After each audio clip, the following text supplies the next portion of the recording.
Hey guys, welcome back to the channel. This is story about what if Naruto changed after returning 3-year training mission with Jiraiya part 1. Before I start, please do support for more amazing content and comments for part 2. Do consider to subscribe my channel and share my video to your friends and check out the description as well. Let's start the video. The door opened and Shizune stuck her head in the office. Tsunade-sama, you have visitors. Tsunade sighed and lifted her head up over the pile of paperwork on her desk, a look of annoyance on her face at being disturbed just as she got a good RHYTHYM going in the paperwork. Shizune, I told you I didn't want to be bothered unless it was an emergency, and visitors are not an emergency. I don't care who it is, tell them to come back later. Shizune smirked and nodded. Hi, Tsunade-sama.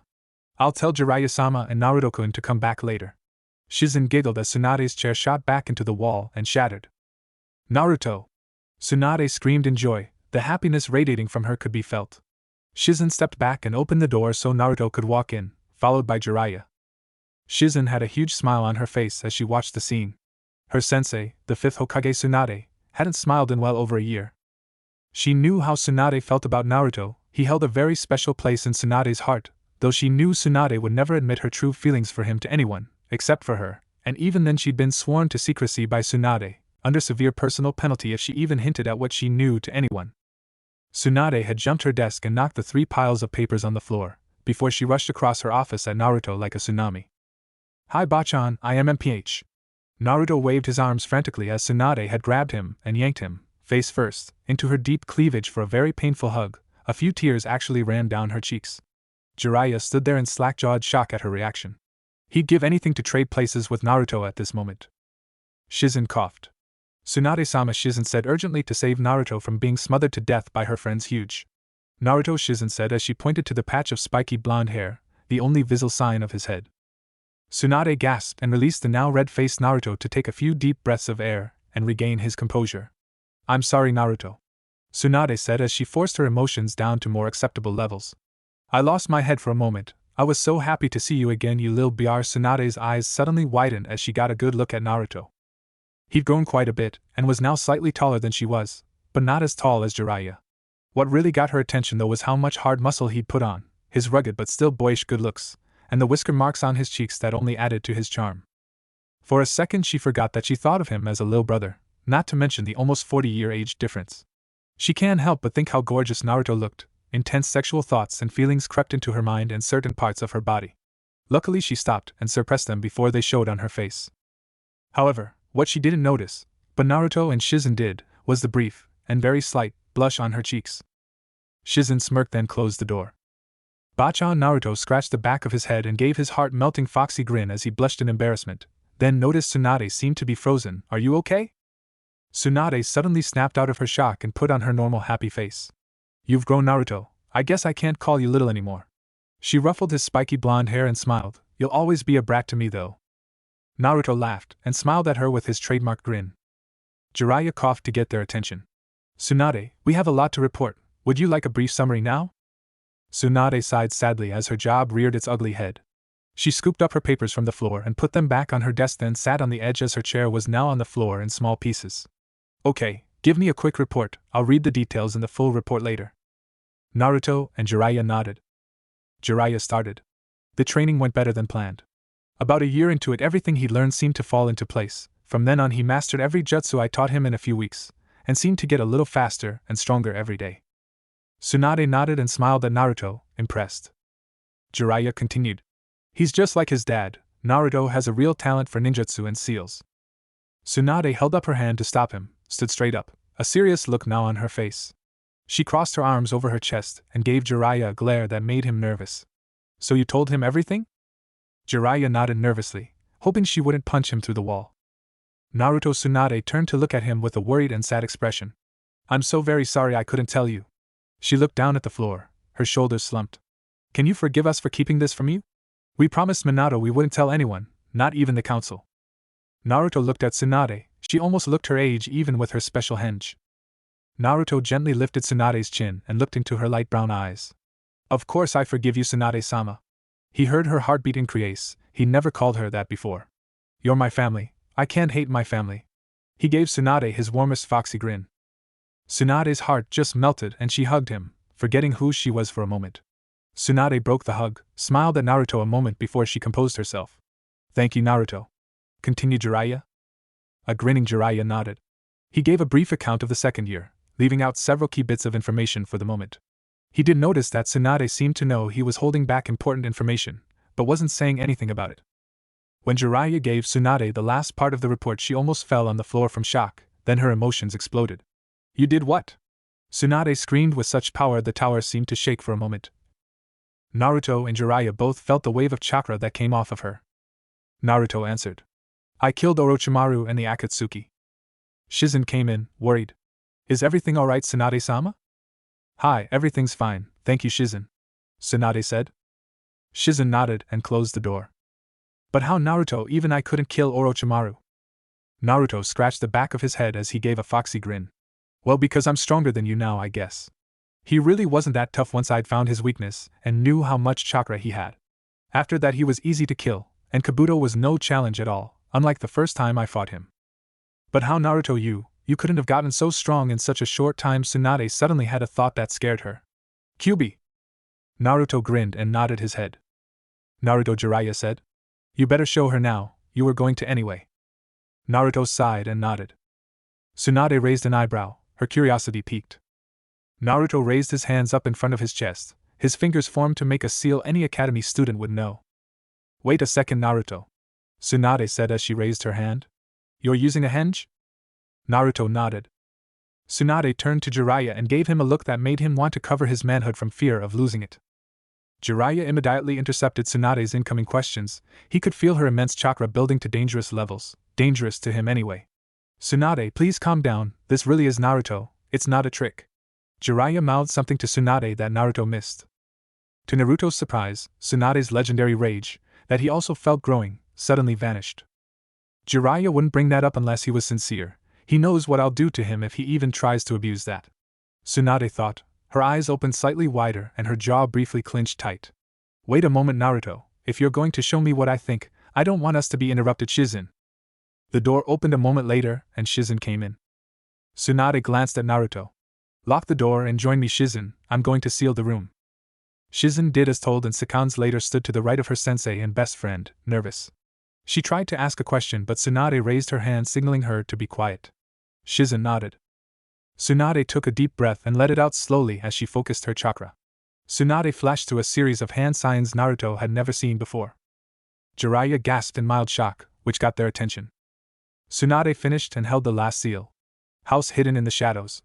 There's a quiet whoosh, and suddenly all outside sounds stopped. The window and door seemed to have vanished, leaving only wall. Jiraiya smiled. Tsunade, I haven't seen that in over 30 years. Jiraiya noticed Naruto's reaction. You've never heard of that jutsu because Tsunade created it herself a long time ago. She's the only person that can use it. It's sort of like a bloodline limit in many ways, but she won't tell me why no one else can use it. It's like a sound seal, but nothing can get in or out until she releases it. Naruto dropped the henge. Naruto nodded and made the hand sign. Kai. Tsunade and Shizune gasped. Tsunade had seen a lot of things in her life, some truly astonishing, but nothing could have prepared her for the changes in Naruto's appearance. She'd figured correctly that it had to do with Kyuubi, and had read the reports of the few times he'd tapped into its chakra and taken on a more feral look, but this was a true transformation. He basically looked like he did with the henge, apparently all it did was hide his new features. His eyes were still the same deep blue color, but now had vertical slit pupils and 3 small red slashes radiating out from the center on both sides, similar to the Sharingan. It was eerie but damn sexy, she had to admit. Naruto saw her almost staring at his face, grinned and revealed large upper and lower fangs. The 3 whisker marks on his cheeks were a little more feral than Tsunade remembered them being, but they were still very attractive. Besides his eyes, the most noticeable change to his head was his ears. They were on top of his head now and were long and pointed like fox ears, but were covered in blonde fur. Just as noticeable were his hands. His fingers now ended in claw-like nails. What really got her attention, though, was behind him were 9 blonde foxtails with white tips. Only her decades of experience allowed Tsunade to compose herself so soon. The seal, is the seal intact? What exactly happened to you, Naruto? Jiraiya answered. I was training him to better absorb and control Kyuubi's chakra, and according to what Naruto told me, during the time he spent in his mindscape talking to Kyuubi between training sessions, he sees Tsunade's jaw and fists clench. All the chakra he was absorbing from Kyuubi started to damage his body, as demon chakra isn't meant to be used by humans because it's far too powerful for us to handle. So either out of self-preservation or respect for him, it fused with Naruto. He was wrapped in red chakra for 24 hours, and when he emerged he was half demon. With both a scowl and concern on her face, Tsunade stepped up to Naruto, flashed through a few hand signs at lightning speed. Her hands glowed with chakra as she activates a medical scanning jutsu. After she ran her hands around Naruto from head to toe, she released the jutsu and a sigh of relief. Whatever Kyuubi did worked. There's nothing wrong with you other than the physical changes, but tomorrow morning I want you both at the Hokage mansion at 9 for a meeting.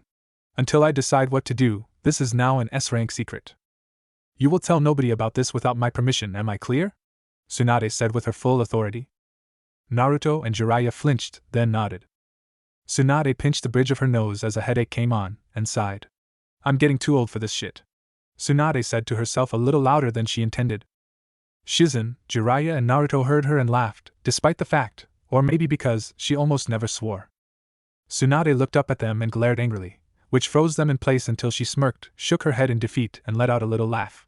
She gave everyone a minute to calm down, then put on her best Hokage face that obliterated the light mood in the room. I want to hear about Orochimaru and the Akatsuki, and don't leave out a single detail, got it? They nodded and told her everything from the point when they found where Orochimaru was, how he'd prepared everything to move into his new body. Tsunade couldn't restrain herself when Naruto told her how he'd taken the sword grass cutter from Orochimaru and decapitated him with it so fast he was dead before he could even react. Tsunade almost fell to the floor, she laughed so hard. Shizune smiled ear to ear. She hadn't heard Tsunade laugh this hard since she was a kid and had just joined Tsunade. The sight made her heart soar. Naruto waited almost 10 minutes for Tsunade to compose herself enough to listen clearly. He told her that he then used a fire-based Kitsune Jutsu, one of many he'd gained from the fusion with Kyuubi, and reduced Orochimaru's remains to ash. This was a special jutsu. It did more than just destroy the body, it sent the soul to hell. Orochimaru could never be brought back to life. Kabuto attempted to avenge his master, and was incinerated as easily. When Naruto mentioned the vessel Orochimaru was going to transfer into, Shizune and Tsunade's faces suddenly changed. Naruto saw this and grinned. So how's Sasuke team doing? I haven't seen him since I dropped him off at the hospital. So it was you, I had a feeling you were behind that. Tsunade sighed sadly. Physically he's fine, except for that curse mark. I can't break it. I can break it, Bachan. Would you like me to? Naruto asked casually. Tsunade's eyes jumped open. You can break his curse mark? Why didn't you do it before you brought him back? Naruto gave his classic big grin while scratching the back of his head. I kinda forgot to. Tsunade and Shizune's sweat dropped. After they recovered, Tsunade rolled her eyes at Naruto and bopped him on top of his head. Oh. Naruto rubbed his head. Bachan, what did you hit me for? You may be half demon and stronger than me and Jiraiya put together. She glared at Jiraiya, stopping his super perverted thoughts before they could get started. You're still an S-rank knucklehead sometimes, but that's why we love you, brat. She ruffled his hair and stroked his fox ears in the process. Naruto grinned and gave her a hug. I love you too, Bachan. Okay, enough mushy stuff, what happened next? As she knew already, Naruto knew about the Akatsuki. It's why he left with Jiraiya in the first place. Naruto told her how they spent months tracking them before they finally found their headquarters. Tsunade heard the sad inflections in his voice as he told her how it had come down to him and Itachi, how he saved Sasuke and repeatedly tried to convince the elder Uchiha to give up and return to Konoha with him, that he'd get her to let Itachi and Sasuke rebuild the Uchiha clan, even after Itachi knew he couldn't beat Naruto. The sadness almost overwhelmed his face as Naruto told her how he was forced to kill Itachi. Tsunade knew Naruto had honestly tried to save Itachi despite what he'd done and how he felt about the older Uchiha. Naruto then told Tsunade about Pain, and how powerful he was. When he told Tsunade how casually Pain had mentioned that once he killed Naruto he was going to destroy Konoha after he'd raped Tsunade then ripped her in half, Naruto had a great deal of trouble forcing himself to repeat Pain's threat. Tsunade visibly cringed from fear. Shizune fainted dead away, unable to handle the image that flashed through her mind. Tsunade only took a few minutes to regain her composure, but it took them over 20 minutes just to get Shizune awake and keep her that way, and another 6 to calm her down. All three looked at Shizune in surprise when the usually reserved brunette told them after this meeting she was going to the Hokage mansion, where she and Tsunade lived, and get falling down drunk on sake. Help me forget about all of this and make me smile again, Shizune said seriously. Tsunade instantly stood in front of Jiraiya, the room so thick with killing intent you could almost see it. She told him that if he so much as smirked in Shizune's general direction she could guarantee him a death so horrible that even the Shinigami himself would bow to her in humble respect. Naruto had to sit down on the bench by the wall, actually scared of Tsunade, despite the fact he knew he was more powerful than her. He'd never felt killer intent so powerful in his life. Jiraiya was suddenly drenched in sweat. He bowed as best he could with her inches from him. Hi Tsunade-sama, you have my most solemn vow. This caught even Tsunade off guard. She knew him better than anyone, and he told her countless times, as far back as she could remember, that he never referred to her as Sama, but he'd just done it. Tsunade had to step back and calm down. The tension in the room dropped dramatically. Jiraiya sat on the bench next to Naruto, and suddenly found the floor very interesting. When she felt a hand on her shoulder, Tsunade turned to see Shizune. It's okay Tsunade-chan, really. I know you want to protect me, but it's okay, Shizune said. Tsunade knew what it meant when Shizune called her Chan. You sure, Shizune? I don't want you making offers like that around him, you know what a pervert he is. I don't want your fi. Shizune squeezed Tsunade's shoulder. She got the message. I just don't want you hurt, Shizune. Still face to face with Shizune, a cruel smirk suddenly curled the corners of her mouth, which Shizune saw. Tsunade winked at her and motioned with her eyes. Shizune knew what Tsunade was about to do, and nodded slightly, playing along. If you want to spend some time with Naruto-kun, however, Tsunade turned and smiled knowingly at him. I won't object. I know he'd be good to you. Shizune looked at Naruto with a very convincing, and somewhat sincere, she admitted to herself, smile of lust as she sized him up like a piece of meat. Naruto suddenly felt very warm, his face turned bright red as he slumped against the wall. He'd fainted from embarrassment. Jiraiya hit the floor face first moments later, unable to cope with what he'd just heard. The two men unconscious from sheer embarrassment, both women laughed and hugged each other before they moved to wake them up. Shizune took Naruto. Just as they were next to them though, Shizune stopped. Tsunade. Tsunade froze when she heard the inflection in her friend's voice. Tsunade turned her head and looked at Shizune. I know we were just teasing them, but made Tsunade slightly nervous. Just between us, I really do like Naruto. I do to Shizune, you know that. The look she saw in Shizune's eyes hit her like a fist and made her eyes big as saucers. Oh Shizune, you mean you'd really like to? Shizune blushed. Hi Tsunade-chan. Shizune interrupted. Naruto-kun is. Tsunade held up her hand to stop her. I know what you're going to say, but we'll discuss this tonight at the mansion after dinner, okay? We have a lot to discuss already. This is just one more thing you should have told me though, Shizune. You know we have no secrets from each other. Shizune bowed. Sorry. Now wake the knuckhead up. We have to finish this meeting, and I need to tell Naruto about our other guest down at the hospital. Since he knows who his parents are, he'll have to be told everything, but there could be problems when I mention an old village law I'll have to reinstate. Shizune's eyes opened wide. You mean? Hi Shizune. Then there's the council. I'll have to tell them everything now. I'm not looking forward to the next couple days.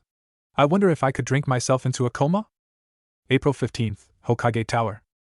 Tsunade and Shizune finally got Naruto and Jiraiya awake and focused again. Bachan, Shizune, that was a mean prank, Naruto said as he glared at them. I didn't think you had it in you, Shizune. Naruto gave her a big foxy grin. Thank you, Naruto-kun, Shizune said, smiled and gave Naruto a small bow. They smiled. Naruto was known throughout Konoha as the Hokage of pranks, though he'd never been called that and didn't know many of his adult friends called him that in private as a sign of respect. Almost every shinobi in the village had been pranked at least once, and failed to catch him with evidence. They had to respect him for being able to pull anything on an experienced shinobi like Kurenai and Anko. Though in Anko's case she'd wanted to kill him at least at first. She still acted mad about it, but inside she respected him for having the guts to prank her. She was almost as feared as Tsunade because of her temper, even by the other jounin. Naruto finally told Tsunade about the battle with Pain. She was amazed to hear about the jutsu he'd used, and especially how many different animals he'd summoned. He'd gotten around the contract and one clan summon rule. Pain had come close to beating Naruto for a while. Only Naruto's incredible healing rate had saved him. Naruto openly admitted he was impressed by how strong Pain was, but Naruto told them how in the end he had to use all 9 tails to overpower Pain and kill him in a way that guaranteed he'd never come back. Naruto finally told them about the giant statue with 4 of the 9-tailed demons held inside it, and how he freed them. What made Tsunade and Shizune gasp in shock though was when he told them how the freed demons had actually given him a small bow of respect for freeing them, and would repay the favor one day. Tsunade knew from her research that despite everything, they had their own code of honor and generally didn't like to owe anything to a mortal, but her research had also shown her that they also were bound by some decree older than even they were and couldn't break their word or a contract, regardless of their feelings for who it was with. Tsunade checked to be sure that was everything and was about to release her seal on the room when she suddenly froze in shock and turned to Naruto. Shizune, Jiraiya and Naruto were surprised to say the least. Wait a second, Naruto. How'd you get from Orochimaru's hideout to the hospital in Konoha and back so fast? She practically stared at him for a moment, as he thought about it for a moment then smiled at her. He started to open his mouth to answer, but never got it out as her face lit up. Naruto, you mastered the body flicker! Tsunade practically screamed in his face excitedly before almost crushing his ribs with a hug. Once free, Naruto took a deep breath. Yeah, it took me about 3 months to figure it out and another month to get it down. Even with Kyuubi's chakra, I've never seen a jutsu so hard to learn. The Rasengan was easy compared to that. Tsunade turned to Jiraiya. You didn't tell him, did you? Naruto was suddenly confused. Tell me what? Naruto, I told you that was your father's signature jutsu. It's what earned him his nickname the Yellow Flash. But what I didn't tell you is that the only reason you can do that is because he was your father. That jutsu can't be used by anyone else, Tsunade said seriously. Naruto looked at Jiraiya, still confused. Just say it, Jiraiya, Tsunade said, waited a moment then sighed. Naruto, that isn't a normal jutsu. Once you got the hang of it, you didn't need to use the hand signs anymore, did you? Naruto thought for a second then shook his head. Because Naruto, it's basically a Kekkei Genkei from your father, from the Namikaze clan. Naruto's eyes lit up. I'm from a clan? Like Hinata-chan and Sasuke team? Tsunade nodded. Needless to say, the questions flooded out, and Tsunade glared at Jiraiya for not telling him all this himself. Jiraiya saw her glare and knew he was gonna get hurt very soon. Tsunade eventually got Naruto calm enough to listen. Naruto, I'll tell you everything later, okay? Naruto pouted, but nodded in defeat. I know you hate waiting, Naruto, and I'm sorry, but there's a lot more to this than you think. Plus, there are things I'll have to collect that belong to you. For now, remember that this is all an S-rank secret, so you can't tell anyone, got it? Naruto nodded sadly. After I release the seal, you put your henge back and head home, try to get some sleep. I also want to know everything you can do now, because I have some things to do tomorrow that only you can help me with, and the curse mark on Sasuke is part of it, Tsunade said and smirked. Naruto was confused by that. The expression he saw on her face made him very nervous for some reason. Tsunade released her special jutsu, then Naruto and Jiraiya left. Naruto headed to his apartment, and Jiraiya to get a hotel room. A minute after they left, Shizune came back into the office with a new chair, broom and dustpan. She quickly had the mess cleaned up and Tsunade at her desk again. 2 minutes after she'd gotten back into her paperwork, there was a knock on the door, and Shizune came in with a look on her face that made Tsunade's eyebrows go up from curiosity. Okay, Shizune, what's going on? Shizune used every ounce of willpower she had to keep herself to hold in her laughter. Naruto just came back and told me while he was training he solved the paperwork problem. Shizune giggled and almost lost her composure. He did, huh? So tell me, Shizune, how'd the brat solve it? Tsunade said sarcastically. Shizune giggled again, then took several deep breaths to calm herself. Across the village, Naruto had just sat his things on the table when he heard Tsunade's laughter echo throughout the village. He smiled. Shizune told her about using shadow clones to get the paperwork done faster. I wonder why nobody else thought of it before. He laughed for a few minutes, then removed his shoes and dirty clothes. He wanted to get a shower before he went to his favorite restaurant to get his favorite meal for lunch and see Ayame-chan and her father again. April 16th, 8:58 a.m. Naruto raced along the street by the wall of the Hokage estate. I really don't want to be late, my first day back, how could I oversleep? Naruto said, saw the main gate close and skidded to a stop, which kicked up a cloud of dust. Before he can even ring the bell, an ANBU guard behind the gate opened it. Tsunade-sama is expecting you in the main hall, do you know the way? Hi. Naruto replied with a nod, ran across the huge front yard to the front door and rung the bell. He looked at his watch and saw he had about 20 seconds left. Moments later the door opened and Shizune smiled at him. You cut it close, Naruto-kun. Naruto rubbed the back of his head and smiled at her. I overslept a little, think I had too much ramen yesterday. Ayame-chan had to drag me out to close for the night. Naruto heard Shizune laugh, then several very female squeals and a lot of laughter from familiar voices.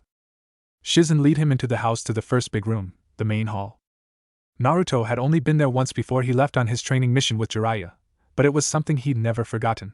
The main hall was basically just a living room, but it was bigger than many houses and very well furnished with marble and other expensive materials. He was about to say hello to all his friends, teachers and sensei, but was cut off very abruptly. Naruto Kyuunnen! A girl squealed before she glomped him and knocked to the floor, which caused a lot more laughter to echo through the room. Naruto looked up to see blue hair and white eyes that radiated happiness down into his very soul. Hello Hinata-chan, I missed you too, but would you mind getting off me please, it's kinda embarrassing. Hinata blushed deeply, immediately got off her true love and pressed her index fingers together. Naruto saw that, he knew now what her blushing and gesture meant, and smiled. I missed that nervous habit of Hinata-chan's. Naruto thought as he got up, noticed that she was obviously embarrassed and still kinda shy. She didn't look at the floor, but right at him. "You've grown, Hinata-chan. You look a lot stronger now, too." Hinata blushed deeper. Naruto stepped closer and whispered so only she could hear him. "Thanks for the hug, Hinata-chan, and I love you too." He then gave her a kiss on her left cheek, which faced away from the crowd, with such speed that only Tsunade and a few others caught. Hinata's eyes, as big as saucers, raised her left hand, touched her cheek where he'd kissed her, turned a shade of red so bright it would make every rose in the history of the world wilt from to shame, and fainted dead away. Luckily Naruto caught her and carried her to a couch where Sakura, Ino, Shikamaru and Chuji sat. They moved so he could lay her on it. Nobody saw the smirks on Tsunade, Kakashi, Iruka, Kurina and Anko, who all saw the kiss, but glanced quickly at each other knowingly. "What did you say to her, Naruto?" Sakura asked, slightly worried and upset. Naruto scratched the back of his head with both hands and gave a huge foxy grin. "Oh, I just thanked her for the hug and said I missed her." It was basically true, but Sakura didn't need to know the truth. That was between him and Hinata-chan. He went around the room, greeted all his friends. Everyone said how much he'd grown and how strong he'd gotten. Naruto didn't miss the well-hidden, to most anyway, looks of outright lust in the eyes of many of the girls there, and he'd swear he'd seen it, just for a split second, in a few of the women. "Okay everyone, now that the reunion is done we have some important things to tell you." Tsunade glanced at Naruto, and the awakening Hinata. "So if everyone will have a seat I'll get started." During the reunion with all his friends, Naruto had an odd meeting with Kiba and Akamaru, who was now large enough to ride on. Although friendly, he could tell Akamaru had reacted oddly to him. Does Akamaru know? Can he tell what happened? If Akamaru knows he hasn't alerted Kiba, like he knows I'm going to tell him. Naruto thopot. "Okay, before I tell you why you're here, I assume you all know the story of Kyuubi's attack on the village 15 years ago?" All the kids nodded. The adults glossed at Tsunade, silently asking if she was going to tell them what they had known for 15 years. They saw the answer in her eyes. "As we in the clan heads already know, it's not entirely true. You see, Kyuubi wasn't killed, it was far too powerful, so what the fourth Hokage did was use the only option left to him. He used a special jutsu to seal it inside a newborn baby," Tsunade said sadly. They all talked excitedly, but quietly, among themselves. That baby's mother had just died giving birth to him. With a sadness I hope none of you ever have to experience, he sealed it into his own newborn son Naruto.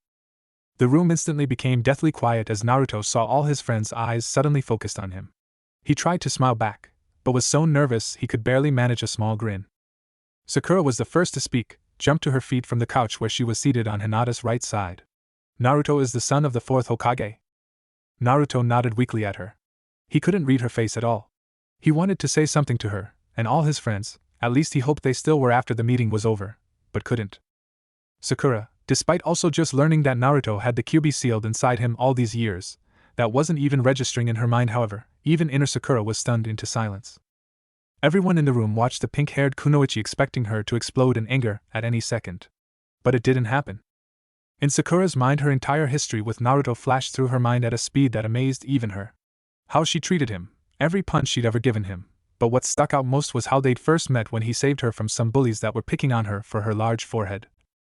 And despite everything she'd ever done to him, he was always loyal and willing to protect her with his very life, as he had from Gaara when he was changing into that sand demon. Even more so than even her beloved Sasuke-kun had done. He'd been more interested in proving his strength against Gaara than actually saving her. Sakura suddenly felt like dying as she realized how Naruto had felt about her all those years, and all she did was abuse him. Sakura just sat quietly, leaned down, put her face in her hands, and mumbled to herself as her eyes teared up. Hinata could make out most of what she said though. "I'm the dumbest, most worthless bitch in the world, all the years I wasted on that arrogant, cold-hearted. I could have had someone that really loved me and I destroyed it forever. Someday he'll be Hokage, he'll never forgive me, I don't deserve to be loved." Despite how Hinata felt about Naruto, she loved him with everything she had. Her heart went out to her friend. She knew how Sakura felt. She was all too familiar with that despair, with those feelings that now ripped Sakura's heart and soul into tiny pieces. Hinata knew that if something wasn't done soon, Sakura could withdraw so far into herself that nobody would be able to help her, not even Naruto. Sakura's head suddenly shot up when she felt arms wrap around her and softness press against her arm. She turned to see it was Hinata. Is that her? No, it can't be, Sakura thought. Her face next to Sakura's head, Hinata whispered in her ear so only Sakura could hear her. It's alright, Sakura-chan, Naruto forgave you. He knows I love him, but I'd share him with you. Hinata couldn't believe she just said it, but as strange as it was, she honestly meant it. Sakura couldn't believe what she'd just heard either. She hugged Hinata back then separate. Thank you, Hinata-chan. Sakura took a closer, but very quick, look at Hinata. She wanted to confirm what she felt during the hug. I had to be mistaken, she has a nice body, but hers aren't any bigger than mine, are they? Sakura thought. Everyone assumed that was for the hug Hinata gave her, but a few of the adults that saw Sakura's eyes, during the hug from Hinata, had a very accurate feeling what the thank you was really for. Hinata's feelings for Naruto was the worst kept secret in Konoha, especially among the shinobi in the room. Except to Naruto, until very recently, as they'd been told by Tsunade that morning before the kids arrived. Before there are a lot of questions, there's more. As you all know, Naruto got back yesterday from his almost 3-year training mission with Jiraiya. As you all now know, Orochimaru was part of a group called the Akatsuki. I know you've all heard it mentioned a few times over the last 3 years. Everyone nodded, then saw a smile creep slowly onto Tsunade's face. Thanks to my favorite brat, our number one knuckhead, Orochimaru and the Akatsuki are dead.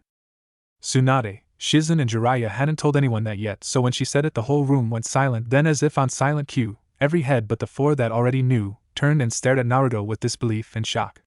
Everyone suddenly turned to look at Kakashi, who was leaning against the wall. They turned when they heard the sound of a small book hit the floor. He dropped it. Anko roared and suddenly laughed so hard she had to lean on Kurenai so she didn't fall on the floor. It was no secret how Anko felt about that little book he always read, so they knew how much she loved it that he dropped his precious Itchy Paradise book. The tension was broken as everyone in the room, with the exception of Kakashi, laughed so hard their faces were red. Kakashi just snorted, picked up his book and put it away safely inside his vest. If his mask didn't hide his face, he'd have been a lot more embarrassed. Once everyone was calmed down, Tsunade continued. Kakashi, I don't want to see that book again during this meeting, got it? The reason Naruto was able to do this is Naruto, would you come up here please? Naruto nodded and jogged across the room to Tsunade where everyone could see him better. During his training mission something unexpected happened, Tsunade said. Everyone looked at him curiously, especially the other adults that hadn't been in Tsunade's office during the meeting yesterday. Tsunade and Shizune stepped back away from Naruto, near Jiraiya. Naruto, go ahead, Tsunade said. Naruto took a deep breath to calm his nerves a little. When he looked at all his friends and sensei, it didn't relax him any. He was worried about how they'd react to his new appearance. He braced himself for the worst, called up all his courage, and with a simple hand sign dispelled his henge and showed all the people he truly cared about most his new look. To say that everyone was shocked is a gross understatement. It'd be like saying Tsunade had a decent punch. Naruto looked at everyone very nervously. I'll kinda fuse with Kyubi if you guys don't want to be my friends anymore, I understand. Naruto looked down at the floor. His 9 golden tails basically hung behind him, the sadness in his voice noticed by everyone. Ack. Naruto suddenly found himself in a crushing 4-way hug between Hinata, Sakura, which was a surprise she hugged him so warmly, Kurenai and Anko. That really surprised everyone, well, almost everyone.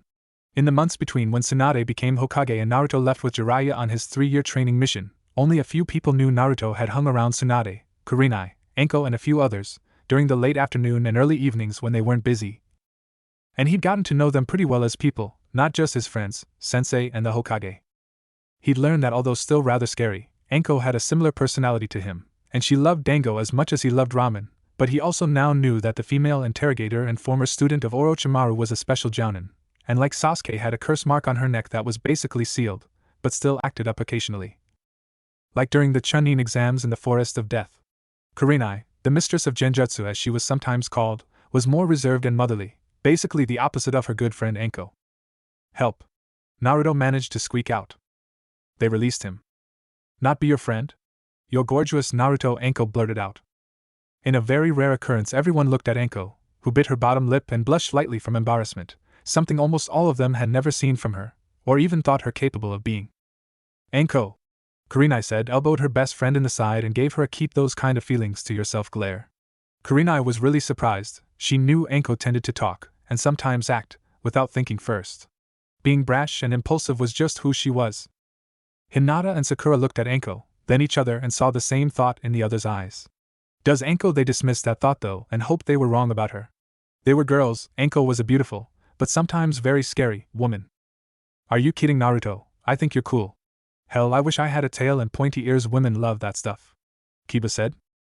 Akamaru barked. Akamaru agreed with me. Kiba rubbed his large dog's head and smiled. Thanks, Kiba, Naruto said. It's all troublesome if you asked me, but hating or being scared of you takes too much energy, so I'll stay your friend. a boy said lazily. Naruto smirked. 2 whole sentences, thanks Shikamaru. I think you look cool too, Naruto. A deep boy's voice said, and crunched some chips. Thanks, Chuji, Naruto said. Maybe if you tied some ribbons on the ends, a girl said. Ino, I'm not gonna tie ribbons on my tails, Naruto said, annoyed. Ino giggled. Gotcha. I think you look cute with the ears and tails, so stop being stupid. Of course we're still friends. Thanks, Ino, I'm glad your transformation went well too, Naruto said and smiled. Ino looked at him a moment, confused, then noticed his eyes locked on her now ample chest. Ino blushed bright red, turned around and walked away totally embarrassed. Sakura and a few others laughed at how cleverly Naruto had gotten her back for her ribbons comment. Sakura would hold that over Ino's head for years to come, in a friendly way though. They'd become best friends again since Naruto left 3 years ago. The next few minutes went basically the same, they all were still his friends, which made him feel kinda stupid he'd even thought it. Once everyone had spoken to Naruto and assured him they were still his friends, but would just need time to adjust to his new appearance. Tsunade then walked over to the coffee table, when Naruto had sat down between a smiling Hinata and Sakura. Both had a hand behind him and giggled, each had a different tale from her side. Tsunade sat a box in front of Naruto the size of a large duffel bag. Naruto looked at it in awe. It was made of a shiny black material with gold trim, hinges and lock. On top was a swirl like he wore, but it seemed to be made of a solid orange crystal. What's this, Bachan? It's yours, Naruto. Your parents left it for you. I got it out of the vault here in the mansion where it's been stored since he was Hokage. It's the safest place in Konoha because of all the protective seals placed on the vault by each Hokage over the years. Naruto's eyes lit up with excitement. What's in it and how do I open it? I don't know what's in it, but I can tell you how to open it. Bite your thumb and smear a little blood on the center of the swirl, Tsunade said. Without any hesitation he bit his thumb until it bled a little and wiped some blood in the center of the crystal-like orange swirl on top. A moment later the orange crystal swirl glowed brightly, and there was a popping sound and small puff of smoke. When it cleared a moment later there was a simple lock on the side facing Naruto, and a gold key sitting in the center of the swirl. Naruto picked it up and slipped it into the lock and turned it. The upper half opened by itself, and revealed a shiny black metal key on a chain meant to go around his neck. He picked it up, put it on and tucked the key under his shirt with Tsunade's necklace. As great as the key was, what had everyone's attention was what else was in the box. Taking up about 2/3 of the length of it was 2 big scrolls underneath an even bigger scroll that got an odd hum from Jiraiya. On the right end were what looked like a dozen small scrolls. As Naruto found, to his and everyone else's disappointment, the 3 big scrolls were sealed. The small scrolls weren't sealed though. The ends of the scroll holders were marked with an Elamino symbol. Look at these, Bachan. Naruto picked several up in each hand. Fire, water, earth, wind, lightning. That's weird. What's this one stand for? He held it up for Tsunade to see. Can I borrow that for a moment, Naruto? Tsunade said. Naruto nodded and handed it to Tsunade. Tsunade went to Jiraiya to discuss it with him privately, and a minute later he laughed, a huge smile on his face. Tsunade returned and gave it back to him. I'll tell you what it means later, Naruto, she said with a smile. Naruto was curious, but just nodded his okay. He knew he'd find out eventually. Although he hated waiting, it's a skill he had to learn during his training mission. Naruto set the scrolls on the table, scooped up the remaining 6 scrolls and looked at the ends. They just have numbers 1 to 6, wait, just 5, this one has something else on it. What's this mean, Bachan, do you know? He handed her the scroll with the strange symbol on it. Her eyes got big and she almost yelled. It can't be, I thought it was destroyed. Everyone looked at Tsunade in surprise. She opened it and looked at the apparently blank scroll, but she just smiled and rolled it back up, then set it standing on its end on the table. Everyone watched her flash through a series of hand signs to activate a medical jutsu that made her hands glow green. She touched the kanji engraved on the top end of the scroll. It glowed for a second, then there was a popping sound. Tsunade picked the scroll up, unrolled it again, smiled big and showed everyone nearby that it was full of jutsu. Are those medical jutsu, Tsunade-sensei? Sakura asked excitedly. Tsunade smiled and nodded. Naruto, can I borrow this scroll? It contains some ancient, and some very rare, very powerful medical jutsu from your mother Kushina's clan. Naruto gasped in shock. Mom was a Mednin? Tsunade smiled a little bigger. Very few people knew it, but she was better than me.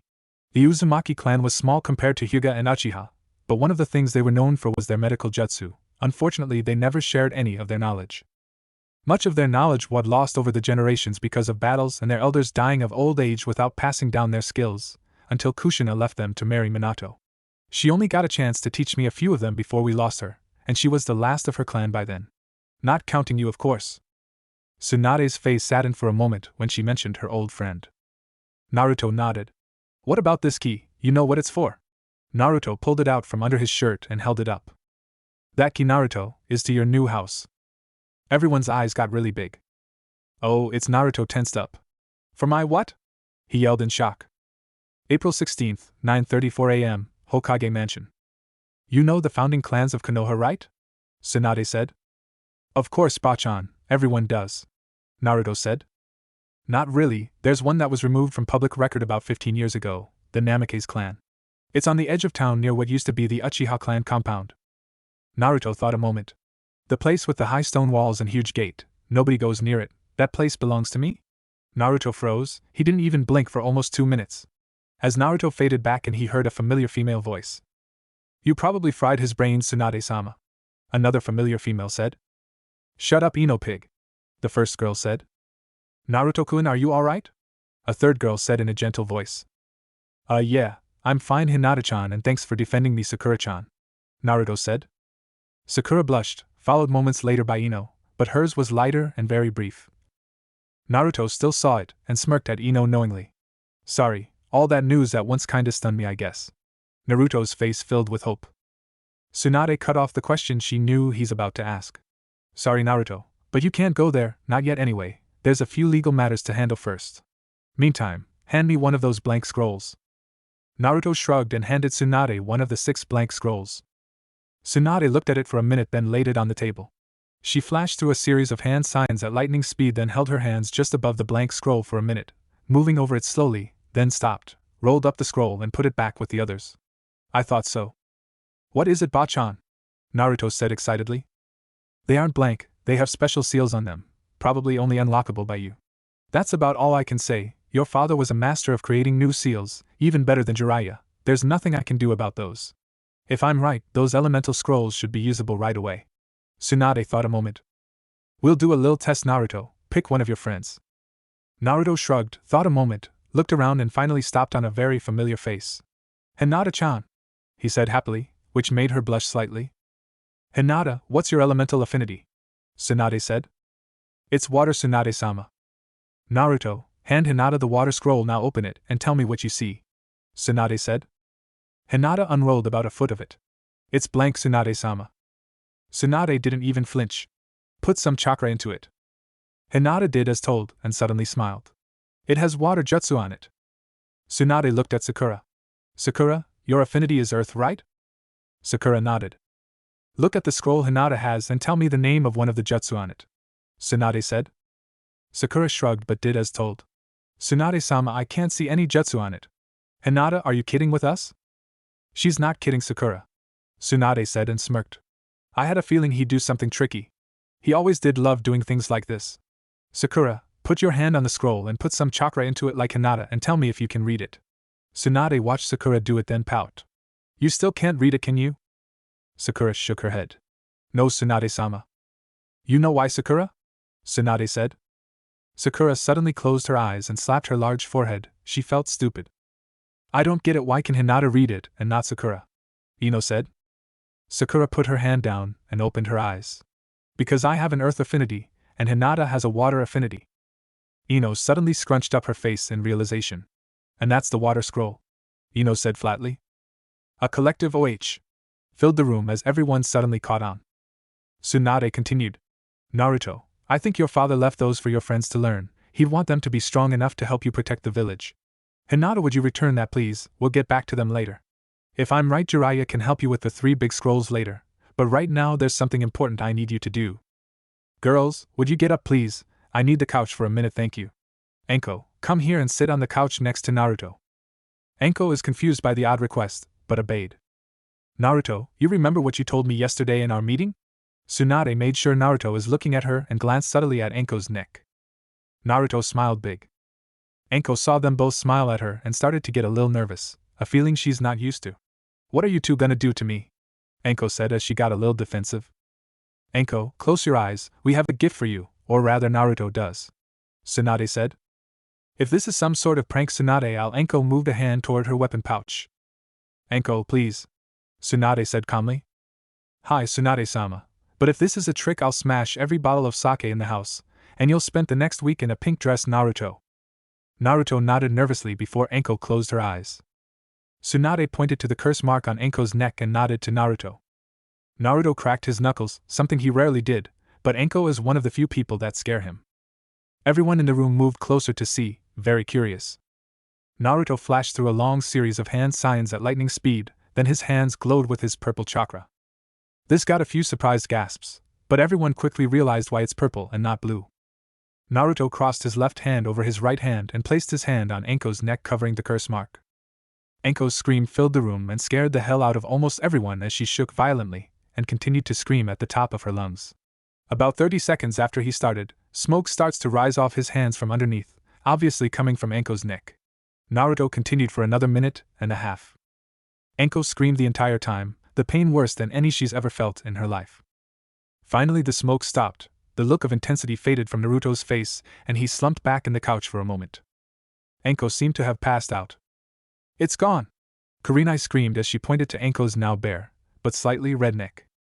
Everyone looked in shock. Tsunade smiled proudly and put her hand on Naruto's shoulder. Are you okay, Naruto-kun?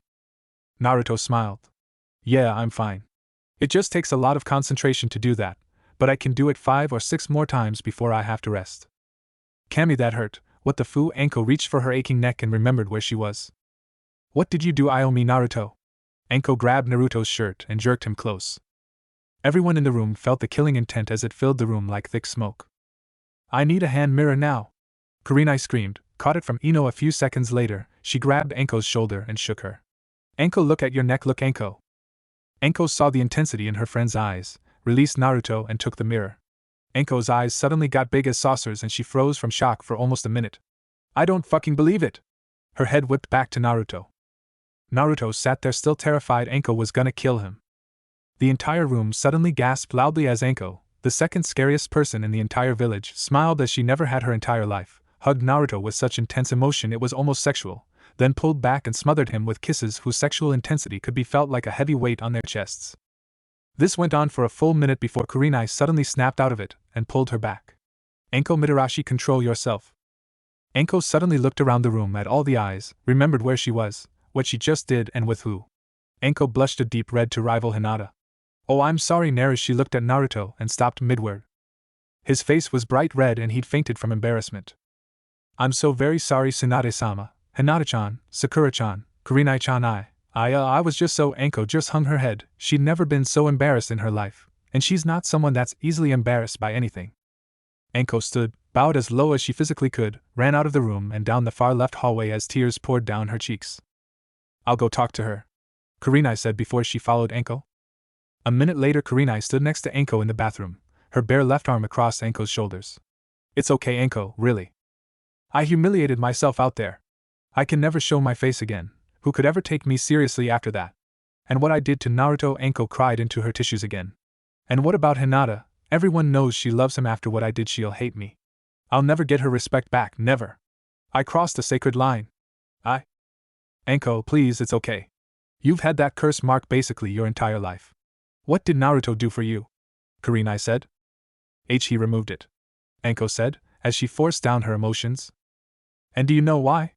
Kurenai brushed Anko's dark purple hair back with her fingers. Anko looked at her best friend, the tears in her eyes dried up. Because Naruto loves me, I'm part of his family, and Naruto would do anything to help his family, even if it meant his life. Come on, let's get you cleaned up and back out there. You've probably worried everyone sick. Kurenai kissed Anko's cheek. Thanks, Kurenai-chan. Anko blushed slightly. I feel better now. Would you fix me some of your special dango? Kurenai gave Anko her don't push your luck bitch glare, but when Anko pouted cutely she sighed in defeat and smiled. Okay, after Tsunade is finished I'll go to the kitchen and fix you some, but only because this is a special occasion. Anko's face lit up. You owe me, you crazy bitch, you know what a pain that recipe is, Kurenai said sternly. Anko smiled and nodded. Okay, how about I? Anko whispered the rest in Kurenai's ear, which made Kurenai's face turn very bright red. How about that, Kuri-chan? You can't hold it in forever. Anko Mitarashi! Kurenai screamed, her face blushed a deep red. Anko smiled playfully and kissed Kurenai on her cheek. Okay, Kurenai, I'll behave for now. 3 minutes later Anko re-entered the living room where everyone waited, Kurenai behind her. As soon as they came in, Kurenai locked eyes with 3 of them and nodded at Anko. Seconds later Anko stopped, slightly nervous as Naruto, Hinata and Sakura stood in front of her. Tsunade turned toward the group and gave them a look that said don't listen or else. About 2 minutes later Anko, Naruto, Hinata and Sakura hugged, then turned and walked back to the group, all friends again. The kids sat. Anko's face shifted to her most fear-inducing glare. If anyone says a word about what happened here, I promise you'll spend the rest of your life screaming in terror. Everyone swallowed nervously and nodded. Now with that settled, let's get back to the meeting. Sorry about the delay, Tsunade-sama, Anko said. Tsunade smirked. It's okay, Anko, nobody minds. Anko and Kurenai joined Naruto, Hinata and Sakura on the couch. You remember a few months before Naruto left for his training mission with Jiraiya when we tried to get Sasuke back? I know 4 of you have some unpleasant memories of the sound nins that protected him. Well, one of them wasn't killed as reported. It's Tayuya, Tsunade said. Shikamaru closed his eyes and shook his head as he remembered her. But she's not free, she's been in a special section of the hospital in a coma. Because of the curse mark, I can't wake her up. That's where you come in, Naruto. I want you to remove it like you did for Anko. When she wakes up, it's going to be very rough on her. In an enemy village, no living relatives, not even her ties to Orochimaru are there to fall back on. I want her to join us as a Konoha Kunoichi. One know many of you aren't happy with this, but I'm not asking for your opinion, I'm telling you what's going to happen. If she reacts like Anko did, she'll be very grateful to have that curse mark gone, and more willing to let us take her in and join our family.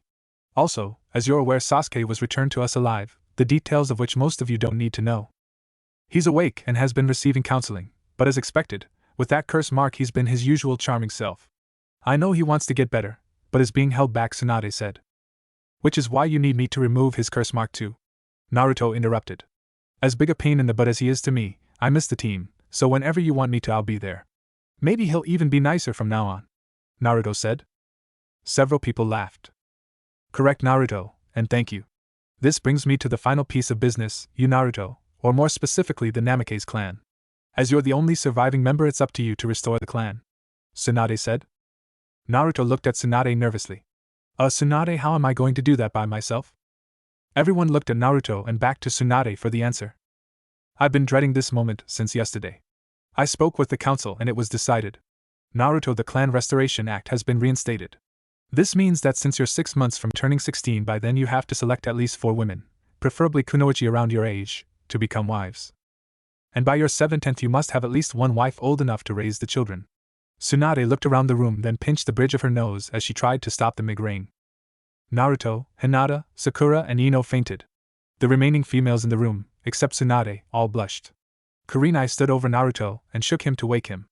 Out of reflex he raised his arms in self-defense, but they stopped halfway up. He'd grabbed Kurenai's very large but well hidden through her vest. She froze, blushed furiously and fainted on top of Naruto. Tsunade turned to the blushed Shizune. How can one brat turn my 2 strongest kunoichi into red-faced little girls that faint if a cute boy touches them? Shizune can tell from her friend's expression and voice she didn't think it'd be this bad. I don't know, Tsunade-sama, maybe it's a side effect of his merging with Kyuubi.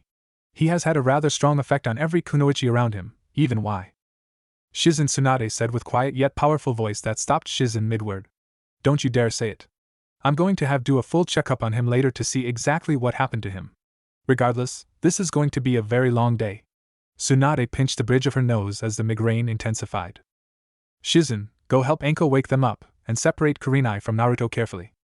Shizune nodded. She knew exactly what Tsunade meant, being one of the very few who saw what Naruto did to make Kurenai faint. Shizune and Anko got Naruto and Kurenai separate. Anko had to use a lot more force than she expected to pry Naruto's hands off Kurenai's vest without revealing to everyone what had happened. Anko knew that Kurenai would be emotionally devastated if it got out that a Chunin had grabbed her that way, even if it was an unconscious reflex, and made her faint in front of her fellow Jounin, the Hokage and the Chunin students, 3 of which are her team.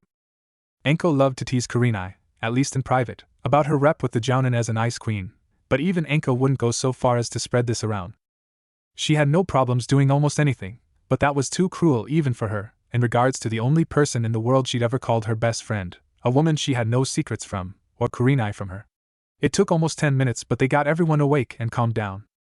Shino and Akamaru had to restrain Kiba, however. He thought all of them fainting like little girls, especially the oh-so-powerful Naruto, funny as hell.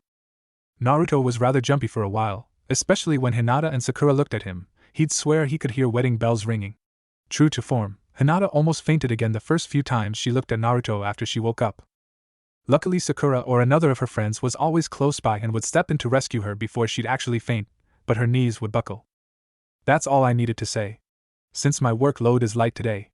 Tsunade said she hadn't mentioned she'd made 3 shadow clones to do her paperwork and handle any small things that came up at her office. How about we all go see Naruto's new house? Naruto looked at her in surprise. Bachan, you said I couldn't live there yet. You can't until you're signed as the legal resident, but you do own it, and as Hokage I'm officially telling you to go check it out. Tsunade said. Hi Tsunade. Naruto said. He didn't call me Sama, but he didn't call me Bachan either. The brat is finally learning. Tsunade thought. Tsunade-sama, not to contradict you, but shouldn't a few of us go? Isn't it tradition to get a new home cleaned up and ready, then have a housewarming party to show it to friends and family? Shizune said. Party? Kiba said excitedly, then got elbowed by Sakura. Down dog boy. Sakura snapped at him playfully. Most of the kids laughed or giggled briefly. Tsunade thought for a second then sighed. You're right Shizune. You, Hinata, Sakura and Jiraiya come with me, everyone else is dismissed for the day. You can stay here if you like, we have anything you may want, and since this is the first time many of you have been here, I'm sure most of you would love to try some of the training grounds, we have 3 to choose from. Training grounds? Tenten squealed excitedly at the thought of testing her skills in a Hokage's private training ground. Irika, Kakashi, Kure Tsunade said. If it's okay Tsunade-sama. Kurenai interrupted. I'd like to use the kitchen to fix something for Enko and I, we haven't eaten yet. Tsunade nodded. Dango. Enko cheered happily as she raised her fist. Kurenai sighed and shook her head in defeat.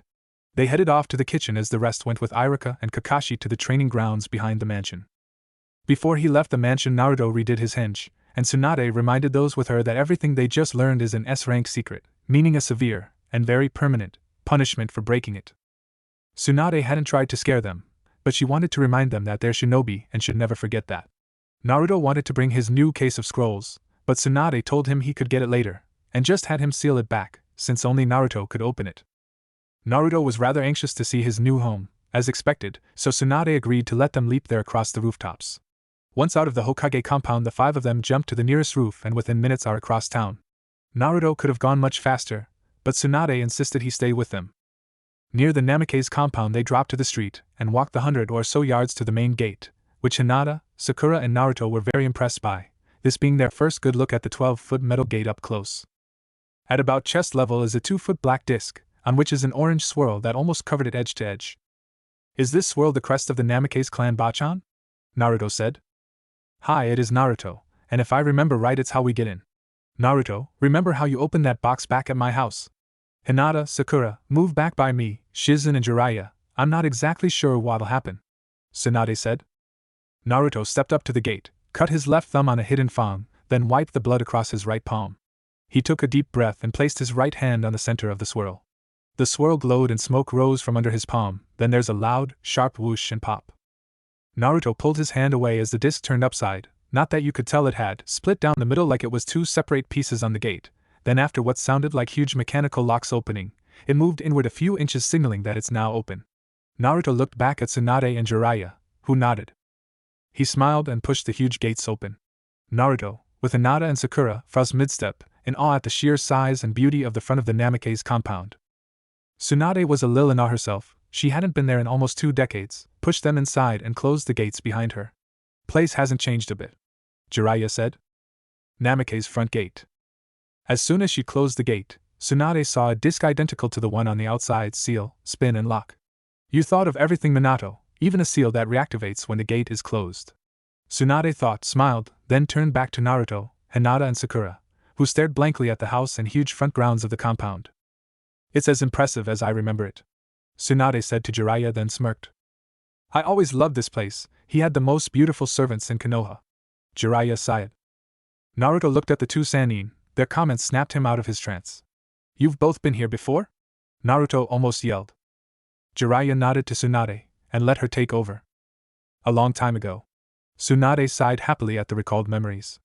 I hate to admit it, as the Hokage anyway, but this place is even grander than the Hokage compound I live in. The 4 suddenly look at her, even more surprised, if that's possible. Jiraiya smirked. I forgot, this is your first time here. Shizune, join Naruto and the others. While we're here, don't think of me as the Hokage, just as your guide except you, Jiraiya. Tsunade said. Jiraiya frowned at Tsunade and very subtly mouthed bitch to her. Tsunade just smiled.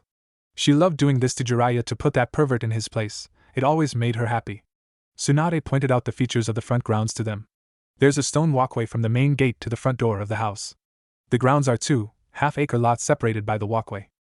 To their left were dozens of various sized flower and rose gardens, a dozen benches and 2 large man-made ponds, each fed by a small waterfall, and near the house was a huge stone fountain, all connected by more flat stone walkways. Hinata sighed several times contentedly. She wanted to explore them, but was told she could do that later.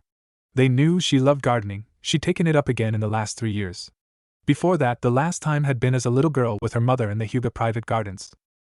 They were Hinata's earliest memories, and her most precious, as they're also of her mother laughing happily as she tried to be a big girl and garden like her mother did, and got really dirty. To their right is an open field for outdoor parties, light sparring, things like that. It ended, to the far right, at a forest that covered an acre of the front corner and side of the compound. Kiba and Shino would love that, Naruto said, knowing his friends very well. Sakura and Hinata nodded, then Hinata got confused. Tsunade-sama, if no one has been here in 20 years, why aren't the grass and flowers overgrown? Hinata said. Tsunade laughed. I wish I knew, Hinata. Hokage compound. Kakashi is up in a large tree at the edge of one of the training grounds, hidden from view, quietly reading his favorite little orange book. In the field nearby, Kiba and Akamaru roughhoused with 6 of Kakashi's nin dogs Kiba had asked him to summon. Rock Lee and Niji sparred on top a series of 10-foot metal poles buried in the ground. Shikamaru and Chuji laid under a shade tree and watched the clouds, while a nearby Shino seemed to have a silent conversation with some insect residents of the tree they were under. Ino and Tenten perfected their aim with the moving targets at the far side of the 1-acre training field. Tenten's squeals of joy while she used the new, highly elusive targets could be heard by all, which told everyone that the young weapons mistress was very happy. Iruka was leaned against a tree near Shikamaru, Chuji and Shino. He watched them all enjoy themselves and smiled. Namikaze compound. Over the next 2 hours they had a fairly quick, but informative, tour of the entire house and the remaining grounds. Now back in the main hall of the house, Tsunade planned out the chores. Tsunade had Naruto create 50 shadow clones and sent them with Hinata to clean up the front grounds and gardens. Sakura and 50 Naruto clones took the left side of the house, which surprisingly was only upstairs, while Shizune and 50 Naruto clones took the right. Tsunade took Jiraiya and the original Naruto to the grounds behind the house where Naruto made 500 clones, and then they started cleaning up the various sections of the grounds. Tsunade worked everyone hard until 5 o'clock, by which time everyone was tired and hungry, especially Naruto. Happy that the bulk of the work was done, it left only the details and food for the party. Tsunade led the weary group back to the Hokage compound where everyone sat at the huge dinner table and chatted about the exciting day. It was fairly one-sided in respect to what the Namikaze compound looked like, as they couldn't tell them anything, but that was okay because everyone that stayed behind had more than enough to talk about during the meal and for an hour afterwards. After the meal, Tsunade had been informed by an ANBU that several missions had come in, nothing big, 2 C-rank missions that'd take Team 8 and Team Guy a couple days to complete, not to mention the help Naruto had to give Tsunade at the hospital with 2 special patients, one of which was Sasuke Uchiha. So the party was set for 10 o'clock the following Saturday morning. At 9 the next morning, as instructed, Naruto met Tsunade at the hospital. So what'll happen to Sasuke after I remove the curse mark? I know what he did was wrong, but it wasn't totally his fault. That curse mark made him act that way. Tsunade put her hand on his shoulder as they walked toward his room. I know, Naruto. Since he's the last of his clan, that will help him, but because of everything he's done, I don't think he'll be given the same chance to restore his clan like you, at least until he proves his loyalty to Konoha again. What if he doesn't prove his loyalty? Naruto said nervously. Tsunade stopped, as did Naruto a second later. Tsunade hung her head. He'll be executed, she said with a lot of sadness in her voice. I don't like it either, Naruto, but as Hokage I must protect the village at any cost, you know that. Naruto nodded sadly and started to walk again. He stood by the window in his classic pose and looked out at nothing, when he heard a familiar voice. You're looking a lot better than you did the last time I saw you, Sasuke team. Sasuke spun around to face the person talking. What's that baka doing here? It's good to see you too, Sasuke team, Naruto said. Sasuke snorted and ignored him. Tsunade giggled inside, but didn't show it. He's here because he can remove your curse mark. Sasuke lost his almost legendary, in Konoha anyway, composure momentarily, a you can't be serious look on his face for just a second. Sasuke crossed his arms over his chest and turned his back to both of them. Tsunade walked over to him by the window and quietly talked to him. Naruto could listen in, but decided not to. Tsunade might not want him to know what she said. After about 2 minutes, Sasuke suddenly tensed up and looked at Naruto, disbelief on his face. She told him about Itachi. Naruto thought. After a full minute of fierce glaring, he turned back to Tsunade and relaxed a little. After a few more minutes, Tsunade returned to Naruto's side. Naruto stood there for 5 very long, silent minutes before he sighed sadly and turned to leave. "I'll think about it, Dobe," Sasuke said. Naruto stopped, suddenly smiled like he'd gotten free ramen, then left the room and closed the door behind him. Naruto smiled because of the very subtle inflection of respect in Sasuke's voice when he called him a Dobe. When he entered the room, he saw her on the bed unconscious. Naruto froze in his tracks. It had been over 3 years since he saw her last. The outline of her body under the thin blanket was unmistakable. "That's Tayuya?" Naruto yelled in shock when he saw her healthy, now 18-year-old body, her now huge pearly hidden by the thin hospital blanket. "It took me 3 weeks to heal her, Naruto, but she did suffer a severe head trauma. Even though I healed the damage, she never woke up from the coma. Part of it is because of the curse mark, but I think that the main reason is that she's afraid to wake up because she thinks if she does she'll be killed.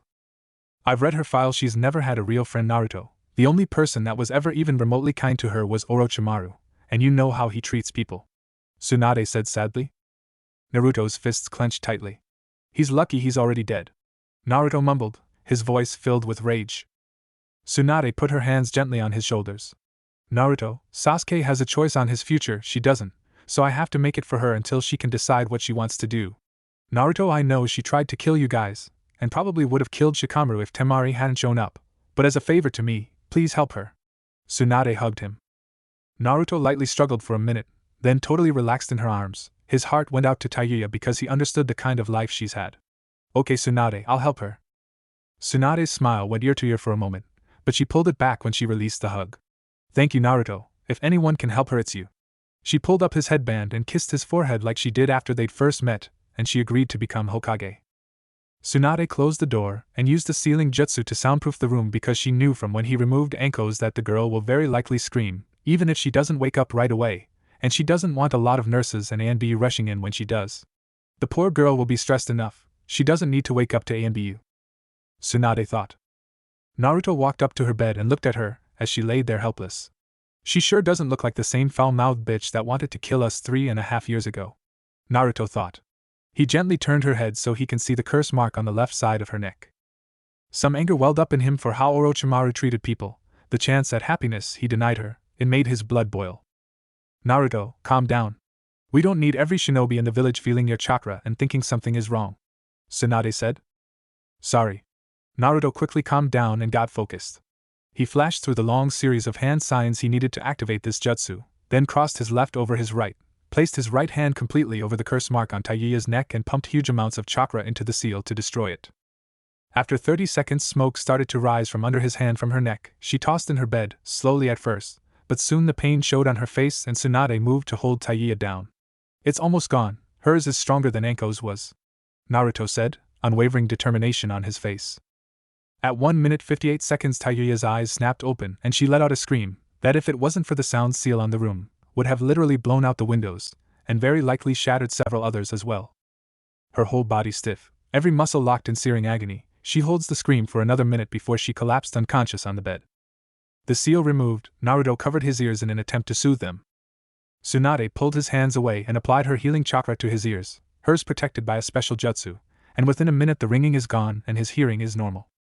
Naruto looked at Tsunade. "I've never heard anyone scream like that, not even Sakura that time I accidentally touched her BR." Tsunade smirked, her eyebrows raised slightly. She knew what word he started to say. Never mind. Does she have a Kekai Genkai for sound?" Naruto said curiously. "Nothing in her file about it. I'd say that was from 3 years of built-up chakra and years of playing her flute for hours on end. From what I read, it seemed like the only thing that ever made her happy. It built up her lungs," Tsunade said. "Like training? Should we wait here for her to wake up?" Naruto said. "You have a seat there, I'll check her over." Tsunade did a series of hand signs and activated a diagnostic jutsu. She placed her hands by Tayuya's head and slowly worked her way down, intensely scanning every inch of the girl from her nervous system to her chakra, though she made a mental note to have Hinata check her chakra coils. A few minutes later, Tsunade is finished and dispelled the sound seal. "I'll be right back, Naruto." She left the room and closed the door behind her. I should have her teach me a couple medical jutsu, those can come in handy. Naruto thought. What the fuck happened to me? Tayuya said, only half awake. Naruto turned back toward Tayuya suddenly and smiled. You're awake. Tayuya jumped, surprised to hear an unfamiliar voice. She rubbed her eyes and struggled to focus them on the source of the male voice. It's too fucking bright in here, turn off the fucking lights, you fucking. Naruto jumped out of his seat, shut off the lights, then crossed the room and drew the shades. Is that better, Tayuya? Thanks, guess you aren't a total. Tayuya took another minute to get her eyes focused enough to see clearly. Some detail was still a little blurry, but good enough for her to make out faces clearly. She looked around and saw orange clothes and blonde hair. Who the fuck are you and how do you know my name? Tayuya said angrily, reaches for her flute, but didn't find it, or her weapons pouch. Where's my stuff and where's my team, damn it? Tell me now or you're dead, motherfucker. Tayuya is terrified inside, but wasn't going to show it. She didn't know where she is or who the blonde kid was. She'd learned the hard way what happened to big girls that woke up in a strange place with strange men. When she didn't get an answer fast enough, she tensed up. Okay, you asked for it. She clenches her fists and pumped all the chakra she felt she had into her curse mark to change directly into her scan stage form and got visibly scared when nothing happened. I can't feel it. What happened? What did you do to me? She rolled off the bed away from him, onto the floor, scooted back into the corner. She brought her knees up to her chest and covered her head with her arms in sheer terror. Don't hurt me, please. I'll do anything you want, just please don't hurt me. Tayuya sobbed in fear. She was absolutely terrified she was going to get hurt or probably even worse. She'd never been so scared in her life, and Naruto could feel the terror radiating from her like heat from a huge fire. Naruto moved around to the other side of the bed, about 5 feet from Tayuya, and got down on his knees. In his most caring, loving voice he tried to calm her down. Tayuya, I'm Naruto Namikaze. This is a hospital in Konoha, the village hidden in the leaves. Tayuya raised her head enough to look at him. She knew the sound of an uncaring voice, but all she heard in his voice was kindness. I'm sorry if I scared you, I didn't mean to. Your teammates are dead, Tayuya, I'm sorry. Naruto said gently. Tayuya sobbed. They weren't really close, but they were the closest thing she had to friends and a family. I don't know any other way to tell you this except directly. You've been in a coma for over 3 years. Naruto said. Tayuya looked at him intently, hoping, praying he lied to her, but she can hear the sincerity and sadness in his voice. No, it can't be true. The pain in her neck finally registered in her mind.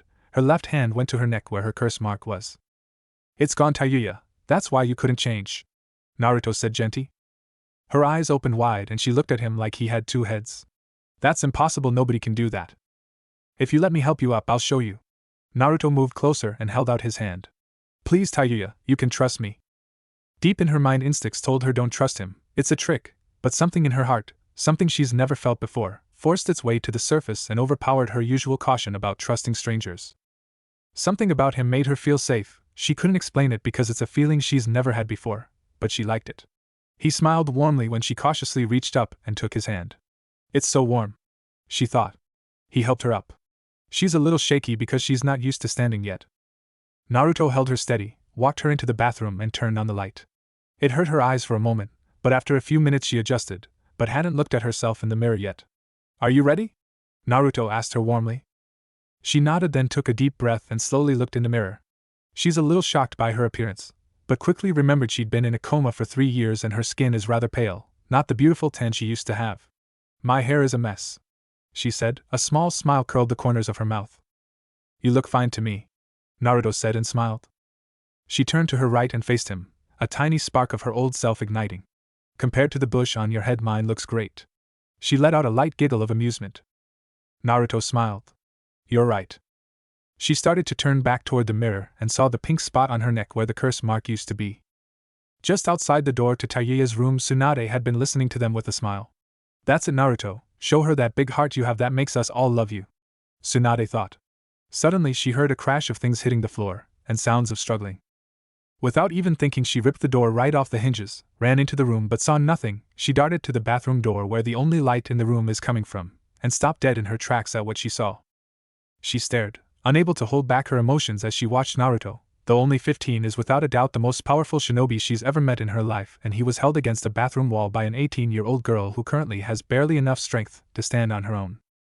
She's stark naked, her hospital gown on the floor behind her, Her huge squashed out the sides as she pressed herself tight against him as she laid a kiss on his lips filled with raw passion. Tsunade could swear she felt hiding her like chakra. Naruto saw Tsunade in the bathroom doorway with an ear-to-ear smile. The look in his eyes begged for her to rescue him. She stood there for just over a minute, before Tayuya broke the kiss, and fell backwards from exhaustion. Tsunade caught her, carried her back to the bed, laid her down and covered her with the blanket. She smirked at the huge smile on Tayuya's face. Tsunade strolled casually back into the bathroom and saw Naruto, redder than she'd ever seen him in all the time she's known him, and he was still in the same position he was in when Tayuya had kissed him, his hands in front of his chest, palms out, which told Tsunade exactly where his hands were. She stepped in and picked up the hospital gown. "Is there something you want to tell me, Naruto?" Tsunade said in a very playful, mischievous voice that makes Naruto squirm. "I showed her the curse mark was gone when she dropped her, and they were so, and she my hands touched kissed me." Naruto's eyes rolled up in his head and he fainted. Luckily Tsunade caught him and sat him in the chair by the bed. "I think you found another one, Naruto. I just hope you make your move on Hinata, or her you, before Tayuya does. That girl is definitely not shy," Tsunade said quietly to herself. "What happened here, Tsunade-sama?" a woman said. Tsunade turned to see a shocked nurse in the doorway, the door on the floor behind her. "It's nothing, just a little accident. I'll have the door replaced within the hour." 6:38 p.m. After finishing his 10th bowl of ramen, Naruto patted his happy belly. "Hospital ramen is pretty good. So how's Sasuke doing now that I removed his curse mark bachan?" "Well, if he was anyone else I'd have him under ANBU guard and strapped to his bed, but for Sasuke he's doing very well. He's still mad that despite all his training, the power from the curse mark, and even mastering his Manjikyu Sharingan, you're still stronger than him and you killed Orochimaru, the Akatsuki, not to mention Itachi. He still wants to fight you, Naruto." Naruto looked down at the table depressed. "He doesn't want to kill you though," Tsunade said with a smirk. Naruto's head snapped up, surprise on his face. "He won't admit it to anyone, except maybe to you, but I think he respects you now, at least a little," Tsunade said honestly. Naruto smiled. "Should I go talk to him?" "I think you should wait a couple days, let him think everything over. When he's ready he'll tell us," Tsunade said. Tsunade smirked. "I have a message from Tayuya. She keeps asking when she can see her Naruto-kun again." The way Tsunade said Naruto-kun in a syrupy sweet voice made Naruto shudder. Upon hearing the statement he knew was a direct quote. Naruto froze instantly. His face turned red and sweat started down his face. Tsunade of course found this hilarious, but held it in. "Is something wrong, Naruto?" Tsunade smirked. She loved to torture him like this, her payback for his bachan nickname. I'm fine and I'm glad Tayuya is fine, but I have to go. I'll see you later, bye." Then he was gone in a flash of yellow light. Tsunade quickly glanced around. She hadn't expected him to actually use that here in the hospital cafeteria, but she got lucky, nobody saw him. "That was close, I'll have to talk to him about that, and I'd better be careful where I tease him, and how much. I'd better make a quick check on a couple patients, drop by the tower and check on Shizune, then head back to the house. This has been a long day. I have to hand it to Naruto, that was a brilliant idea using shadow clones to help with all the paperwork. He'll make a great Hokage someday," Tsunade thought happily. The next week went by pretty fast for Naruto. Well, not all of it. There were several occasions when time seemed to slow down to a crawl for him. The first time was that Monday. Never someone to waste time, Sasuke had insisted on talking to Naruto alone about what had happened. Naruto had begged Tsunade to let him tell Sasuke the whole truth, as he had his other friends. It was the only way to get Sasuke to trust him, Naruto had insisted to her. Tsunade finally agreed, after almost 10 minutes of groveling. She was going to let him anyway, she just wanted him to squirm a little first. It was mean, but Tsunade just couldn't resist sometimes. He was like her lil brother, and what big sister doesn't like torturing her lil brother occasionally? She did however tell Sasuke that what he was about to be told was an S-rank secret, and if he betrayed the village again, or specifically Naruto, she would personally hunt him down and kill him. Sasuke didn't scare easily, but the killing intent he felt from her when she told him the last part dwarfed anything he'd felt from anyone in his life. He got the message very clearly. When she wanted to be, she was more terrifying than all his current bad memories and nightmares combined. He saw Naruto flinch when he felt it. If Naruto was afraid of her when she was mad, and he'd killed Itachi, Orochimaru and Pain, then he had no chance at all. Sasuke had his private talk with Naruto, and most of it was shocking. Sasuke listened intently as Naruto told him about the fight with Orochimaru. He was glad the Snake Man was dead. He only went to him for power anyway, and even that had failed to get him what he wanted. The battle with Pain was just as interesting, but Naruto's battle with his brother Itachi was by far the most interesting to Sasuke. He was visibly upset Naruto had killed Itachi, not him, and he told Naruto exactly how he felt, but he was still glad his clan had been avenged, even though he hadn't been the one to do it. Part of him wished Itachi had come back so he'd have some family again, but that didn't last long. His older brother Itachi, the one he respected and loved when he was little, had died a long time ago as far as he was concerned. Sasuke wasn't really very surprised to learn that Naruto had QB sealed inside him. It explained a lot of things he always wondered about. What had really shocked him was finding out who Naruto's parents were. The stoic expression he was known for dropped off for almost 2 minutes at hearing that, which got a laugh from Naruto at breaking his mask, something he'd been trying to do since they'd first met. But even that news paled in comparison when he found out what had happened during the 3-year training mission. When Naruto dropped his henge, he was the sole witness to something so rare most didn't think it possible. Sasuke Uchiha fainted. He wasn't out long, but when he woke he made Naruto promise, on everything he was, that he'd never tell anyone what had happened, not even Tsunade, even if it cost him his life. Naruto agreed, but on the condition he come to his housewarming party that coming Saturday and for once take that sick out of his butt and be a regular person and have a good time. Though a little upset for a minute, he knew Naruto well. If he didn't agree, Naruto would tell everyone in the village he'd fainted. That was something he couldn't allow. His reputation, not to mention his image, would be destroyed. Plus there was the added thought that hearing he'd fainted would make his fangirls, that he knew were still out there, want him even more. That thought sent a shiver down his back. He agreed to try, but no promises. It wasn't much, but Naruto knew he'd started forging a new friendship with Sasuke, and hopefully expanded his family by one more person. It'd take time, but Naruto could wait for Sasuke to come around to his way of thinking about things. The worst part of the week, and toughest moment of his life, no comparison, was his first couple meetings with Tayuya. Lucky for Naruto, Tsunade was there with him, but to say that she was grateful he freed her from Orochimaru and that curse mark was the understatement of the century. As he'd found out that day, when Tayuya wanted to do or say something, she did it without regard to where she was or who was around. And unlike Hinata, as he discovered the hard way, much to his extreme embarrassment, she wasn't shy. Naruto doubted she even knew what the word meant. When he'd first walked into her hospital room, she'd been sitting on the side of her bed waiting for him like a big red puppy. She immediately dropped her hospital gown, the top half anyway. The waist was securely tied, once again revealing her huge, round, but Tsunade had stopped her before she could rush him for what would be a very sexual hug. At least it would be if Naruto had stayed awake. A few seconds after seeing her, which were about the size of her head, he'd fainted from embarrassment, his face a deep red. After Radata pulled her gown back up, she helped Tsunade sit him in the chair by the bed. Tsunade had a woman-to-woman talk with her. Tsunade briefly ran through the clan issue, and wasn't surprised in the least by the Buster Redhead's reaction. She'd happily marry Naruto and bear his children. Tsunade made her promise to slow down, and let Naruto come to her. This was a new area for him. Unlike her, his experience was limited to hugs and the occasional kiss. Tsunade also told her there were some very important and secret things about Naruto that she'd find out later, then told Tayuya about Hinata's lifelong not-so-secret crush on Naruto, and Sakura's new realization about her feeling for the rather naive blonde knucklehead. Tayuya told Tsunade she hated being second to any woman, especially when love was involved, which she saw worried Tsunade, but for Naruto she'd back off and stop coming on so strong, as Naruto obviously wasn't ready for her yet. If I have to share him with a few other girls, I will. And besides, the more the merrier. Tayuya said with a devilish grin. You're pretty hot yourself, Tsunade-chan. Tsunade's eyes got big as saucers and her jaw dropped. And I do love a woman who can match, or especially surpass me, Tayuya said playfully, as she ran her right index finger down the 7 inches of bare cleavage Tsunade was showing. A suddenly red-faced Tsunade stood up, adjusted her worn green jacket to cover more cleavage than usual and looked down at a grinning Tayuya. It took everything Tsunade had to push down her blush and keep from fainting. Then she woke Naruto and left. Tsunade went straight to the ladies' room where she splashed cold water on her face before she lost her composure completely. It took at her willpower to stop herself. She almost shoved her hands inside her clothes. Tayuya wasn't as direct in the next meeting, but she still made him nervous.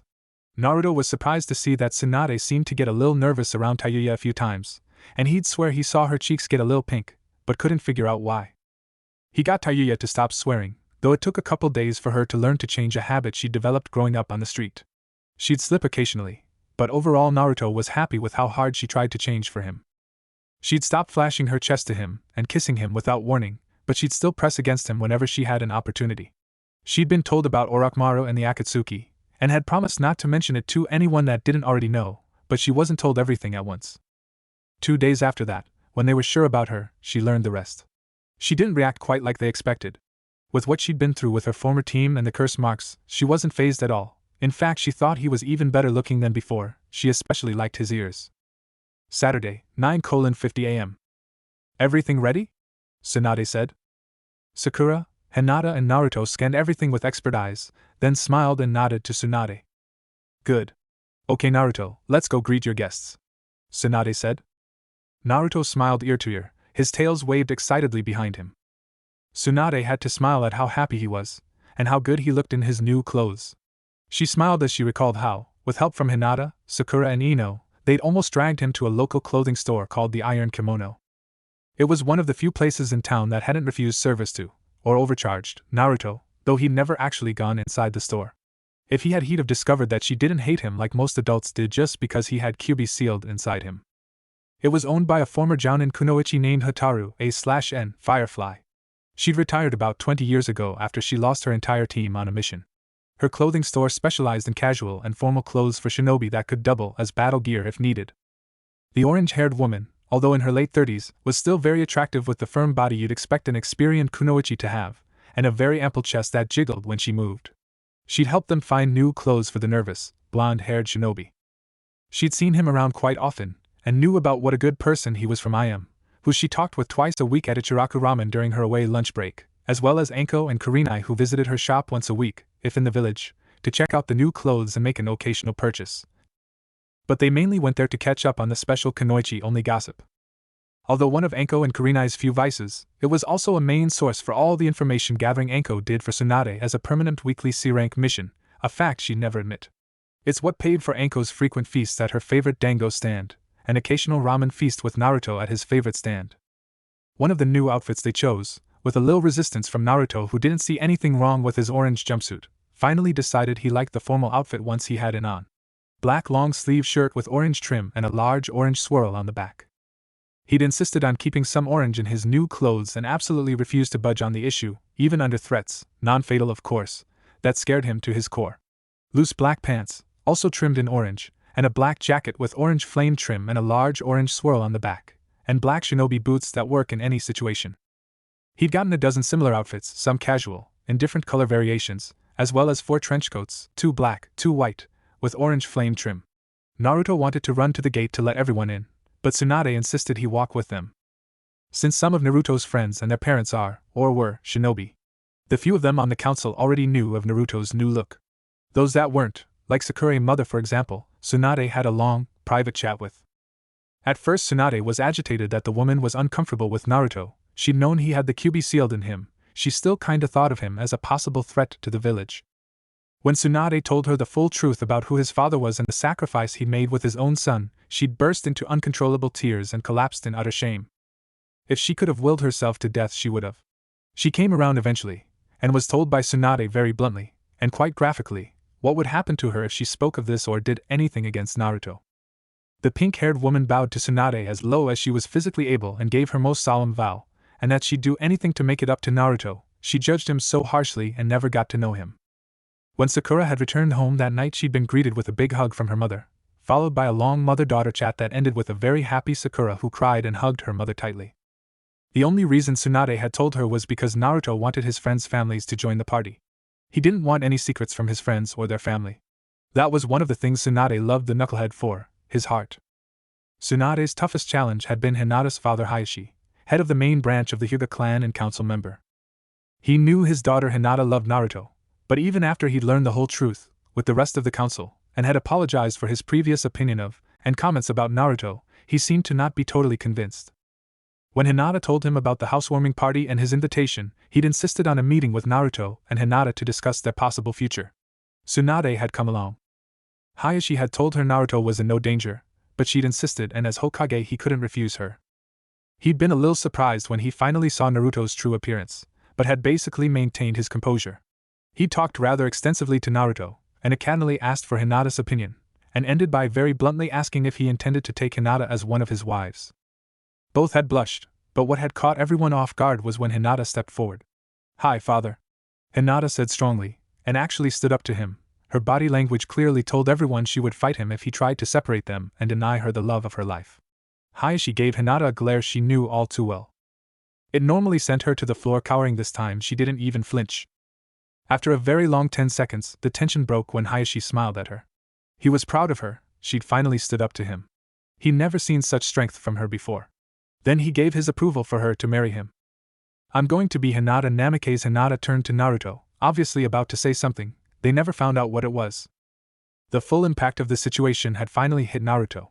And it had shut his mind down. At that moment, if you'd asked him, Naruto couldn't have told you what his name was. Naruto's face was paler than Hinata's eyes, and they'd all swear that even his hair seemed to have gotten pale.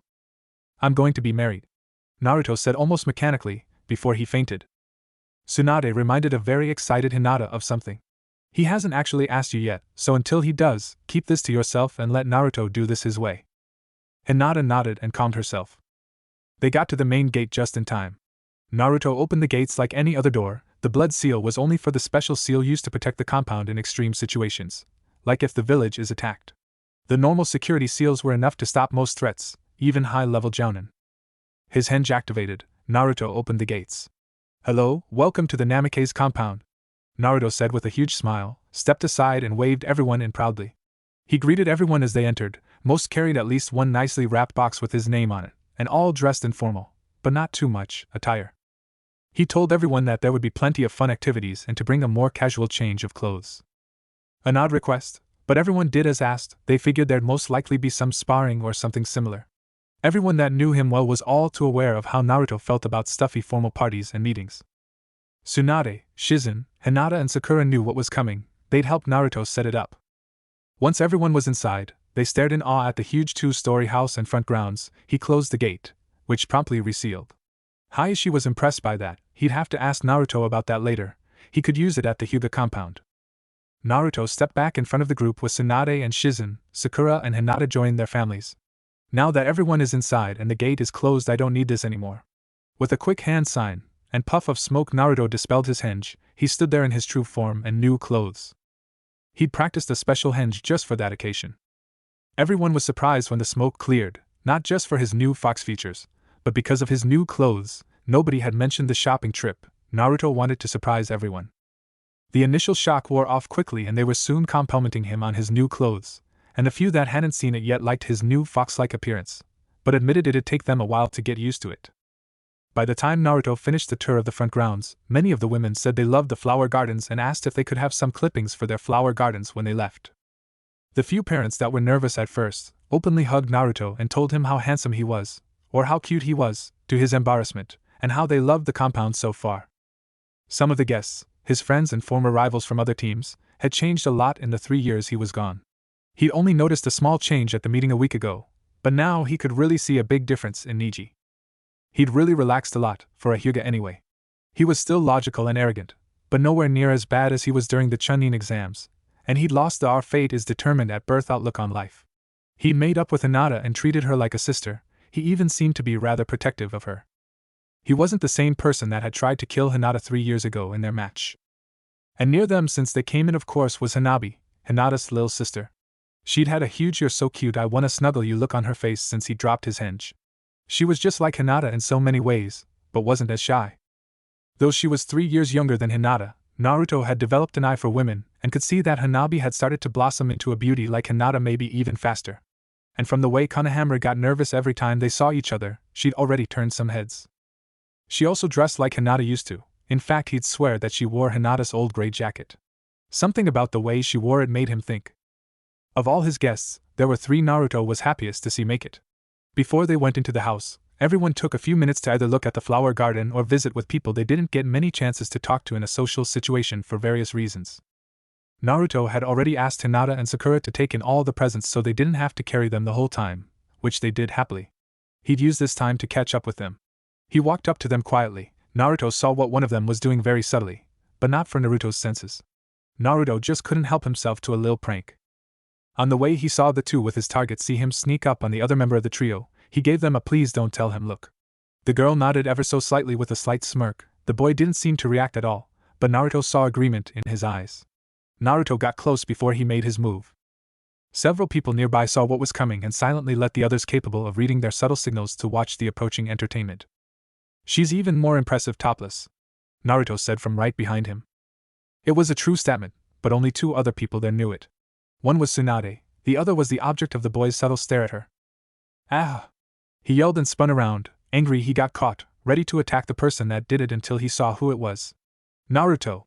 Don't do that to me! Everyone that had seen it burst into laughter. That's what you get for staring at a woman's chest, Kankuro, you pervert, Temari said. Sorry, Temari, Kankuro said apologetically. Quite entertaining, Naruto, Gaara said emotionlessly. Thanks, Gaara, I'm glad you could make it. I know from Tsunade how much work is involved in being a Hokage. Congratulations, by the way, Naruto said. Thank you, Naruto, Gaara said, his expression never changed in the slightest. Naruto mimicked Gaara's pose and expression. You've loosened up since I last saw you, Naruto said with the same emotionless tone Gaara used. Naruto smiled when he saw the corners of Gaara's mouth curl slightly in amusement. Gaara gave a thumbs up and faked a big Naruto-like grin. I'm mimicking you, believe it? Naruto's jaw hit the ground in shock, as did Temari's and the nearby adults that knew him from the Chunin exams. Did Gaara just? Naruto said in shock at what he'd just seen and heard. Gaara returned to his normal pose and laughed, not the psychotic laugh of 3 years ago, but a genuine friendly laugh, though brief. He gotcha, I don't believe it! Kankuro yelled. Everyone turned to look at the hysterically Kankuro, who'd been forgotten in the Komaten. The great prankster was outdone by my little brother Gaara, Kankuro said red-faced. Everyone laughed at that, including Naruto. It's great seeing you again, Gaara, I admit defeat. Gaara actually gave a full genuine smile at this. Thank you, Naruto. Temari stepped up and hugged her youngest brother, then turned to Naruto and smiled in a way that made him a little nervous because the other person he'd seen smile at him like that was Tayuya. Hey brat, you've grown a lot since I saw you last. I love the place so far, and you look really good. The ears are adorable. Temari was 3 years older than him, and about an inch taller, but he noticed, extremely subtly so as not to upset her, that she was about as well developed as Tayuya, based on how her slightly baggy shirt fit her. Her blonde hair was now down to her waist, but still in her signature 4 ponytails.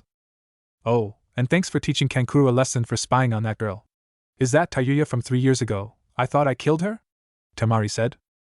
Naruto quickly pulled Temari aside to talk privately. Yes, it is, she was severely injured and almost died.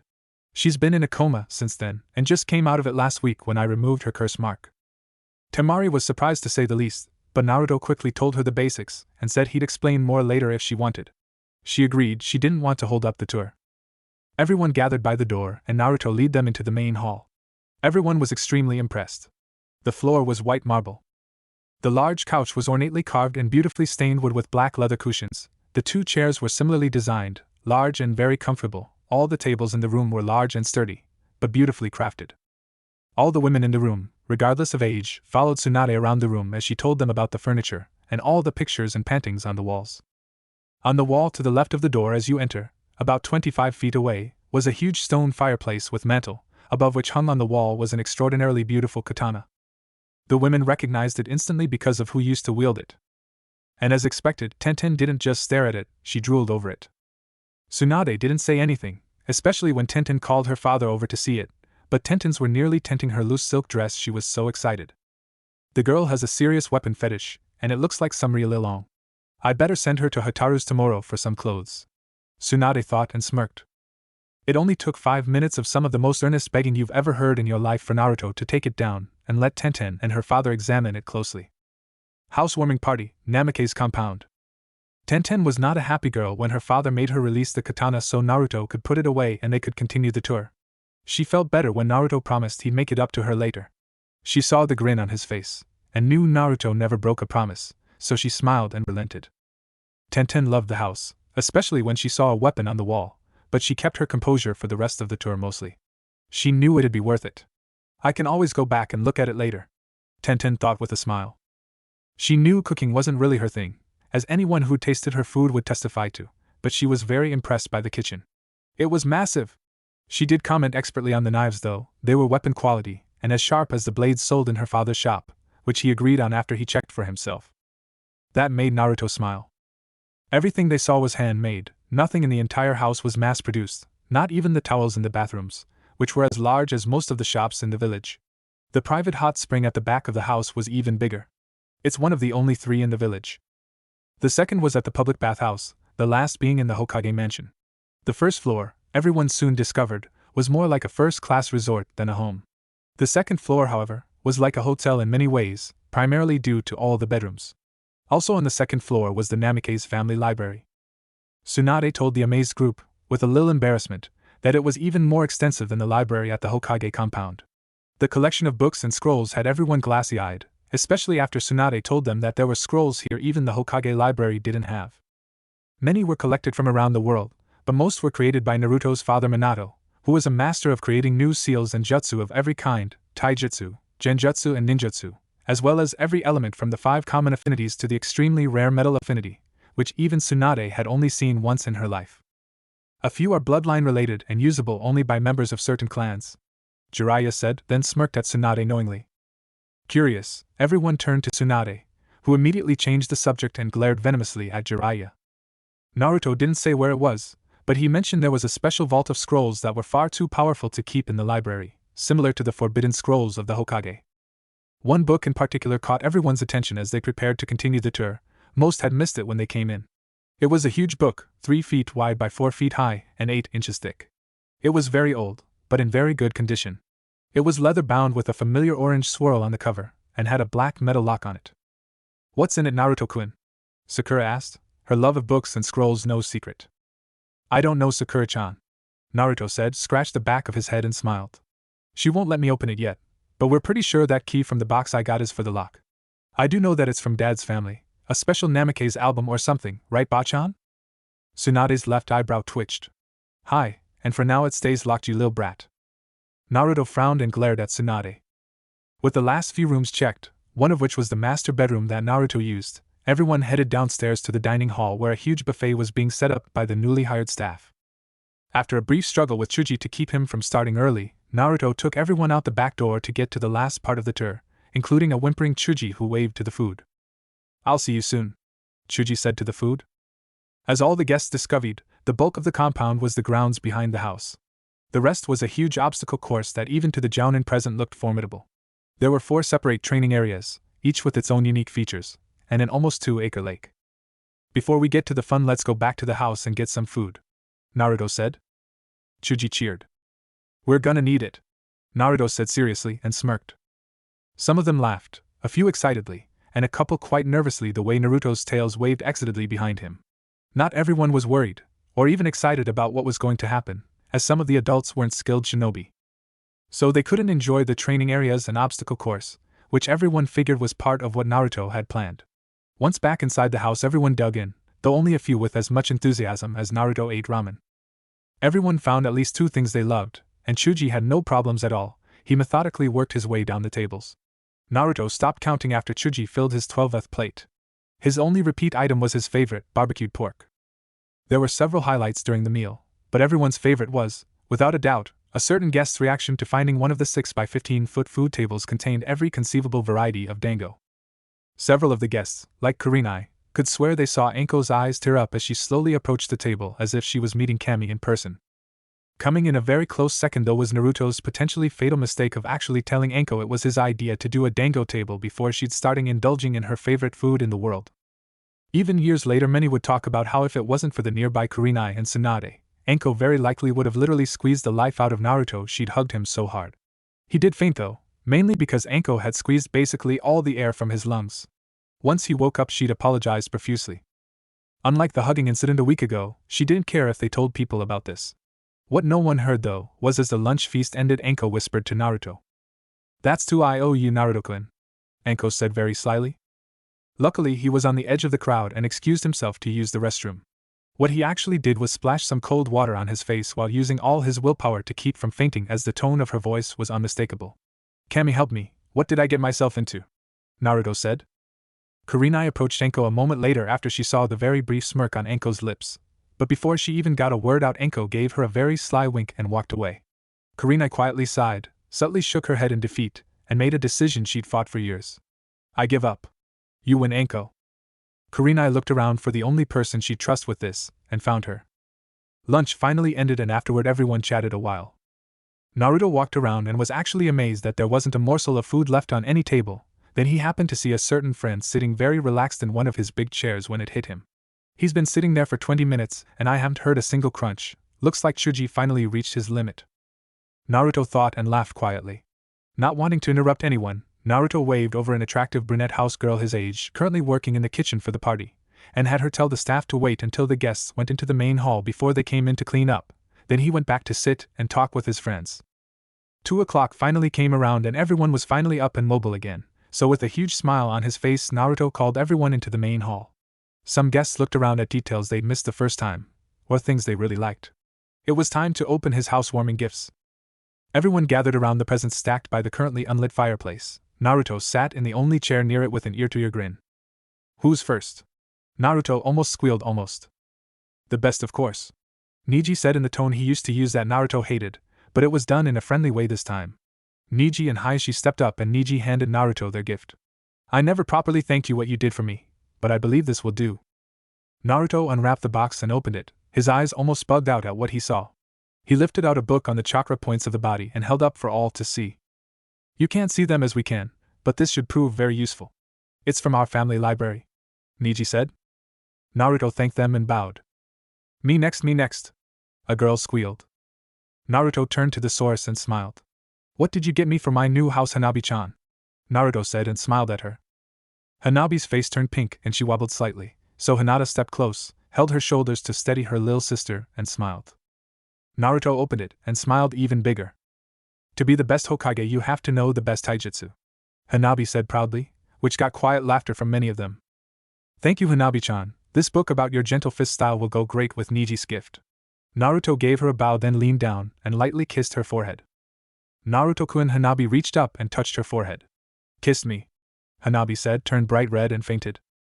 After Hanabi was carried away, to everyone's amusement, Sakura and her mother stepped up with their gift retrieved from the stack. Sakura had helped stack them and knew exactly where her gift was. Naruto opened the rather large box and his jaw dropped. After a moment of stunned silence, Naruto looked at the pink-haired mother and daughter. I hope this gift will in some small way make up for my past misdeeds, Naruto-sama. The pink-haired mother bowed as respectfully as she can, her heart and soul put into it. Sakura bowed. Please forgive me also, Naruto-sama. The whole room was suddenly dead quiet, having just heard how Sakura referred to Naruto. The box contained a set of 14 very expensive, and ornately custom painted to fit Naruto's style, ramen bowls. Sakura-chan, Sakari-chan. A/N, Sakari Bloom, please, it's okay, I forgive you, Naruto said. Both stood, smiled at Naruto very warmly, blushed slightly, then thanked him and quickly stepped aside. Even splitting the price between them, the set of ramen bowls had taken a huge chunk out of both their life savings, half of Sakura's and a third of Sakari's, but they didn't care. They were going to wipe the slate clean with Naruto and give him the proper friendship and respect they should have been doing his entire life, instead of judging him so quickly. Sakura was satisfied that she'd made up with Naruto for everything she'd done to him. Sakari was too, until she heard a voice from deep within her mind. She hadn't heard it in 19 years. It's not enough, the female voice said. Sakari tensed up a little. No, it can't be you, Sakari thought as a woman appeared in her mind, 2 words tattooed on her forehead. The woman smiled and disappeared from her mind. All the gifts were very nice, and reflected each giver's individual relationship with Naruto. The best though was the final gift, and it was from the most unexpected of people, Gaara. When he opened the box, Naruto was confused. Inside it was a flat brick of what looked and felt like sandstone. It was 3 inches thick, 8 inches wide, 10 inches long, and on the top, inside an engraved 6-inch circle, was the kanji for sand. I don't understand, Naruto said nervously, but politely. Who are your most precious people? Gaara said emotionlessly. What my little brother is getting to in his own way is that this is a very special stone. First let me show you what it does. Temari said, looked around, then smiled mischievously. Hey Red, yeah, you with the great rack. Naruto blushed slightly. With a big smile, Tayuya moved close to them. Tayuya, touch the stone and put some chakra into it, Temari said. Tayuya did so. She'd gotten very close to the Wind Mistress earlier that day after she found out they were similar in many ways. Okay Naruto, now set it down, Temari said. Naruto looked around a moment, then got up, walked to the coffee table and set it down so everyone could see it. Temari stepped up to Tayuya and whispered in her ear a moment. Tayuya looked at her new best friend, shrugged and headed out of the room. Where's Tayuya going? Naruto said, confused. It's part of the demonstration, give her a minute. Temari waited until she heard a door close. Okay Naruto, now make these seals. She showed him a series of one-handed signs. Gather a small amount of chakra, picture her in your mind and call her name. Naruto nodded, closed his eyes for a moment to focus himself, opened his eyes with determination on his face to get this right the first time. Here goes. Naruto said, raised his right hand and flashed through the one-handed seals almost perfectly. Tayuya. Inside the circle on the brick, sand seemed to rise up from within it, and in a matter of seconds a very realistic 8-inch sand statue of Tayuya was there. Everyone gasped in surprise, even Hayashi is so impressed that it showed on his normally emotionless face. About 5 seconds later everyone's jaw hit the floor as it moved, though it didn't leave the circle. Moving isn't quite accurate, it did an extremely erotic, but brief dance, the highlight of which was the Tayuya image shook her huge. The second the dancing started, the younger kids had their eyes covered by a parent or adult. Namely Hanabi and Konohamaru. Finishing the dance, which left Naruto red-faced, it started walking in place. So what happened? Tayuya said as she entered the room. Everyone turned her, their expression made her stop. Some noticed the sand, Tayuya did too. It's mimicking her. Kiba yelled. Tayuya, come here, you have to see this. A still slightly embarrassed Naruto said. Tayuya walked over to the table, the people around Naruto moved aside so Tayuya could see the small sand clone. So why's everyone looking at me? Like Tayuya stopped when she saw her little sand clone on the brick. She raised then lowered one, the other then both arms, even shook her head to wave her long red hair, and was amazed to see that the small sand clone of her did exactly what she did. That's fucking incredible. Tayuya yelled then slapped her hands over her mouth, her face red from embarrassment at swearing so loud in front of everyone, especially 2 little kids, when she promised herself she wouldn't do that to Naruto. I'm sorry Naruto, I didn't mean to. Everyone laughed, including Naruto. He composed himself for a moment when he saw her reaction. It's okay Tayuya, it was an accident, and understandable. He hugged her gently or let her know he wasn't mad at her for her slip. Wait a second, Tayuya turned and glared at Temari. You mean you all saw what I did in there? Temari Ubi. Tayuya caught herself this time, but was very angry. I'll get you for this, blondie, Tayuya said as she stared daggers at Temari, who just smiled back at her and acted innocent. Kiba and Kankura laughed at the 2 most buxom girls there, but only Kiba stared at both. And you yell at me for doing this stuff, Temari? You're worse than me, Kankura said, very amused and proud at what his sister did. Shut it, Temari snapped at Kiba and her little brother. Kiba stopped, but Kankura kept laughing. Excuse me a moment, Naruto, Temari said before she grabbed Kankura's collar and dragged him into the nearby bedroom and shut the door. Gaara, will this work for anyone? Naruto said. Gaara nodded. Have anyone you want put some chakra into it, and you can check on them no matter where they are. Do I dispel it like I would a shadow clone? Naruto said. Hi, just will it to stop, or call another name to see someone else, Gaara said in his normal monotone voice. That's incredible, Gaara, did you do this? Will this work for anyone, or just me? I wouldn't want someone to take this and use it to hurt someone I care about, Naruto said nervously. Only for you, Naruto, Shikaka made sure of that. Everyone nearby suddenly went silent. Information Naruto gained from fusing with Kyuubi suddenly appeared in his mind. Ah, I see, Naruto said as understanding appeared on his face. Everyone else was still confused. I can't really explain it, but basically it's because Gaara has, and I did have, a tailed demon sealed inside us. Everyone nodded. A scream suddenly reverberated throughout the room. Everyone turned in the direction Temari dragged her brother. Temari suddenly opened the door and walked out, a cruel smile in her face. Tsunade-sama, my brother could use some medical attention. You didn't break anything, did you? Naruto asked her nervously. Temari stopped. Break? Temari smiled and cracks her knuckles. No, definitely bruised, but nothing was broken. Tsunade crossed the hall to the room where Kankura was, stopped at the doorway and suddenly turned back to face them. Temari! Tsunade yelled. Temari giggled. He's had that coming for a couple weeks, this just gave me a reason. Both? Tsunade asked, curious but still annoyed. Temari nodded, smiled and loosened up her fingers like she just squeezed something hard. He's lucky he's your brother, I'd hate to see what you do to an enemy, Tsunade said. Everyone looked at Temari nervously while Tsunade entered the room and shut the door.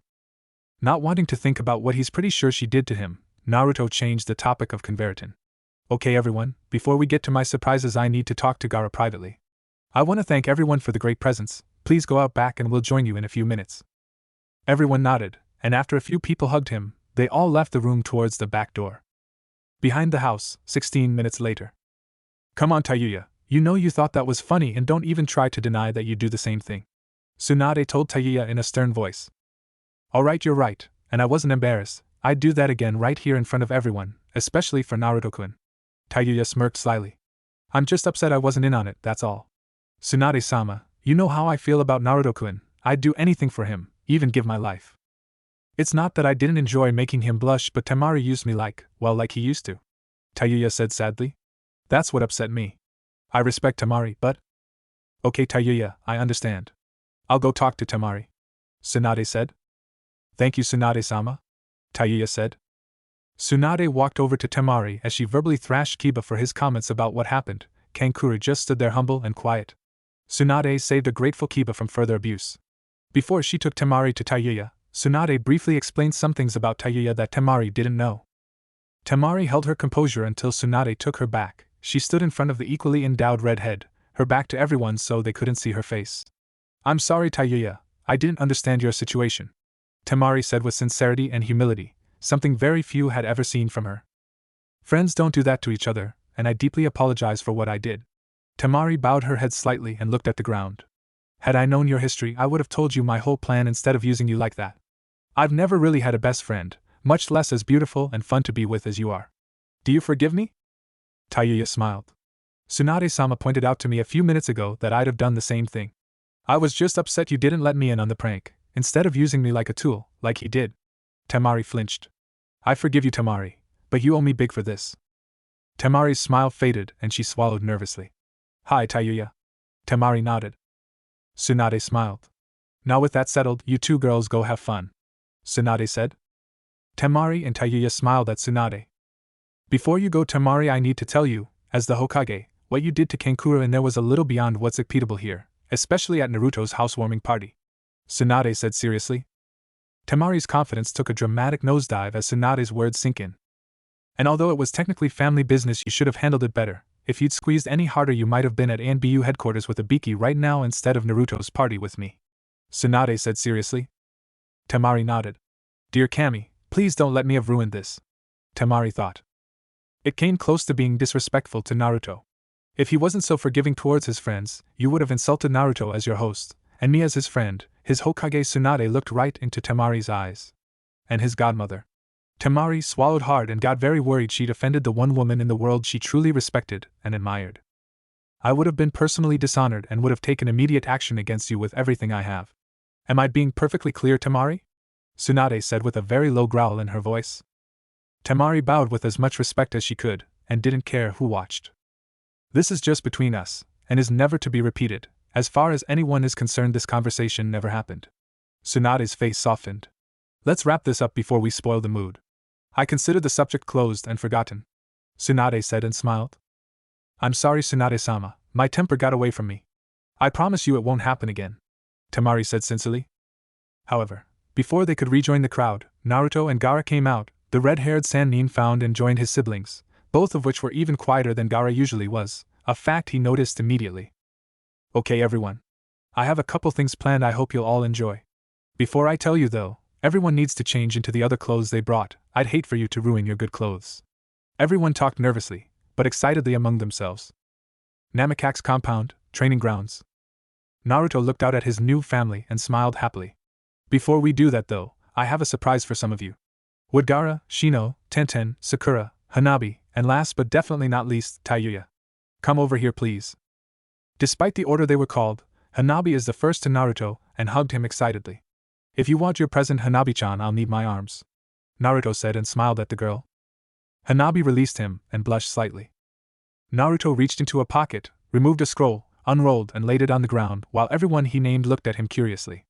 Naruto did a series of hand signs and touched the kanji on it, which unsealed the contents of the scroll with a puff of smoke. When it cleared a moment later, there were 6 wrapped boxes of various shapes and sizes on the ground. Naruto rolled up and pocketed the scroll. Shino and Gaara stood there motionless. Sakura smiled happily, while Tenten and Hanabi bounced up and down lightly and struggled to hold in their happiness. If not for the size difference, you've never known Tenten was 3 years older than Hanabi. By the way, both giggled so happily. Tayuya, to Naruto's slight confusion, just stood there and stared at him in total disbelief, as if this wasn't really happening to her.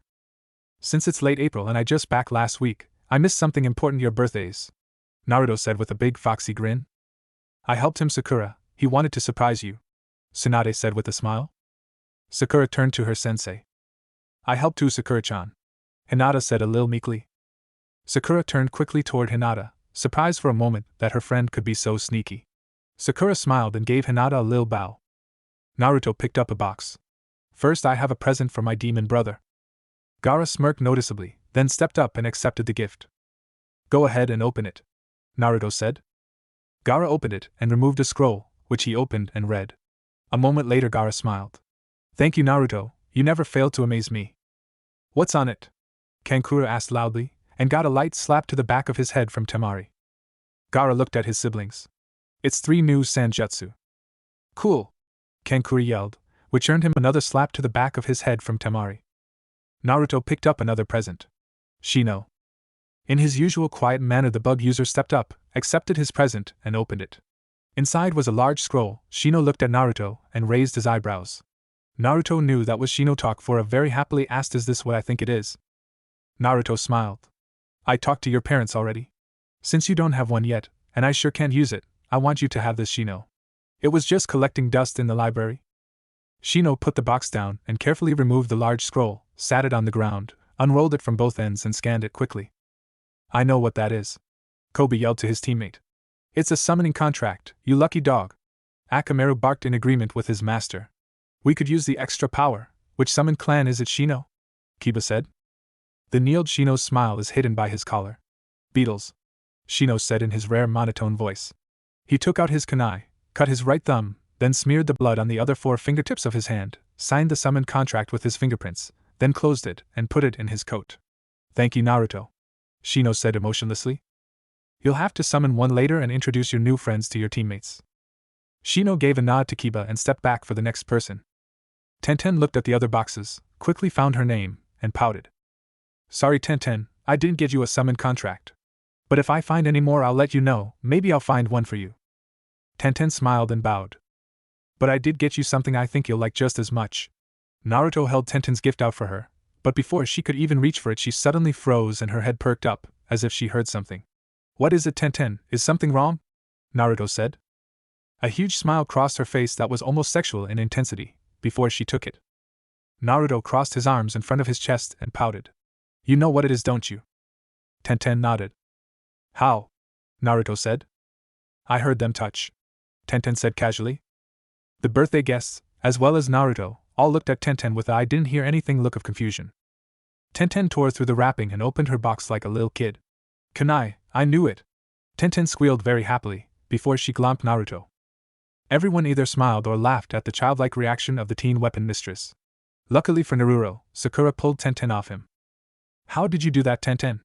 Naruto said, as curious as everyone else. I don't know, Naruto, I just heard them touch. I know the sound of metal touching in my sleep. Tsunade glanced at Jiraiya. When he glanced back, she smirked too subtly for anyone but Jiraiya to detect. Once they regained their composure, Tenten took a better look at her gift. It was 2 kunai, but the blades are 4 inches longer than normal kunai, and they're a blue-tinted silver color, a metal Tenten didn't recognize. She then saw that both had a lightning symbol on the base of the blade, and halfway down the blade was another symbol. But each was different. Tenten lifted one out, and was amazed at how light it was, then saw the scroll along the side of the box. What's the scroll for, Naruto? I know how to use kunai. Naruto smiled. Not these, you don't. Tenten looked at Naruto confused. Put it back in the box and take out the scroll, Naruto said and smiled. She did as told, opened it to see what it said. After she read the scroll, she slowly lowered it, a look of disbelief and amazement on her face. She tried to talk but only ended up looking like a fish out of water. Naruto smiled at her. I know you have a rare elemental affinity, Tenten.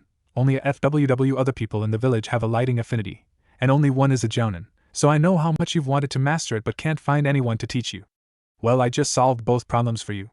And to help you is your new sensei. Me. Tsunade interrupted. Everyone suddenly looked at the blonde Sannin.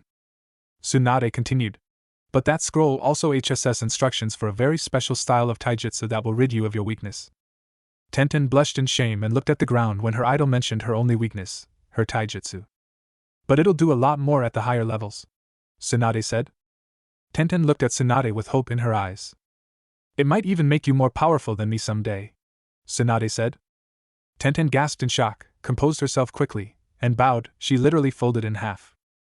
I'd be most honored to train under you, Tsunade-sensei, Tenten said, stepped up to Naruto and hugged him tightly. As she stood next to Naruto, Tsunade was the only person to hear what Tenten whispered in Naruto's ear that turned his face bright red. Tenten!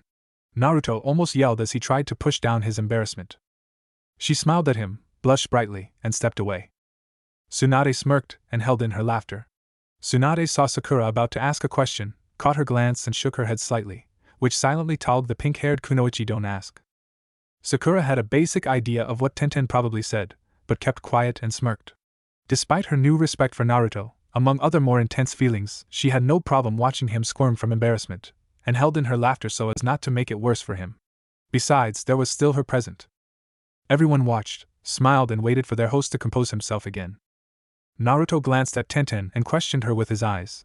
When she nodded subtly back, he let out a small sigh of defeat and returned her subtle nod, which made her smile.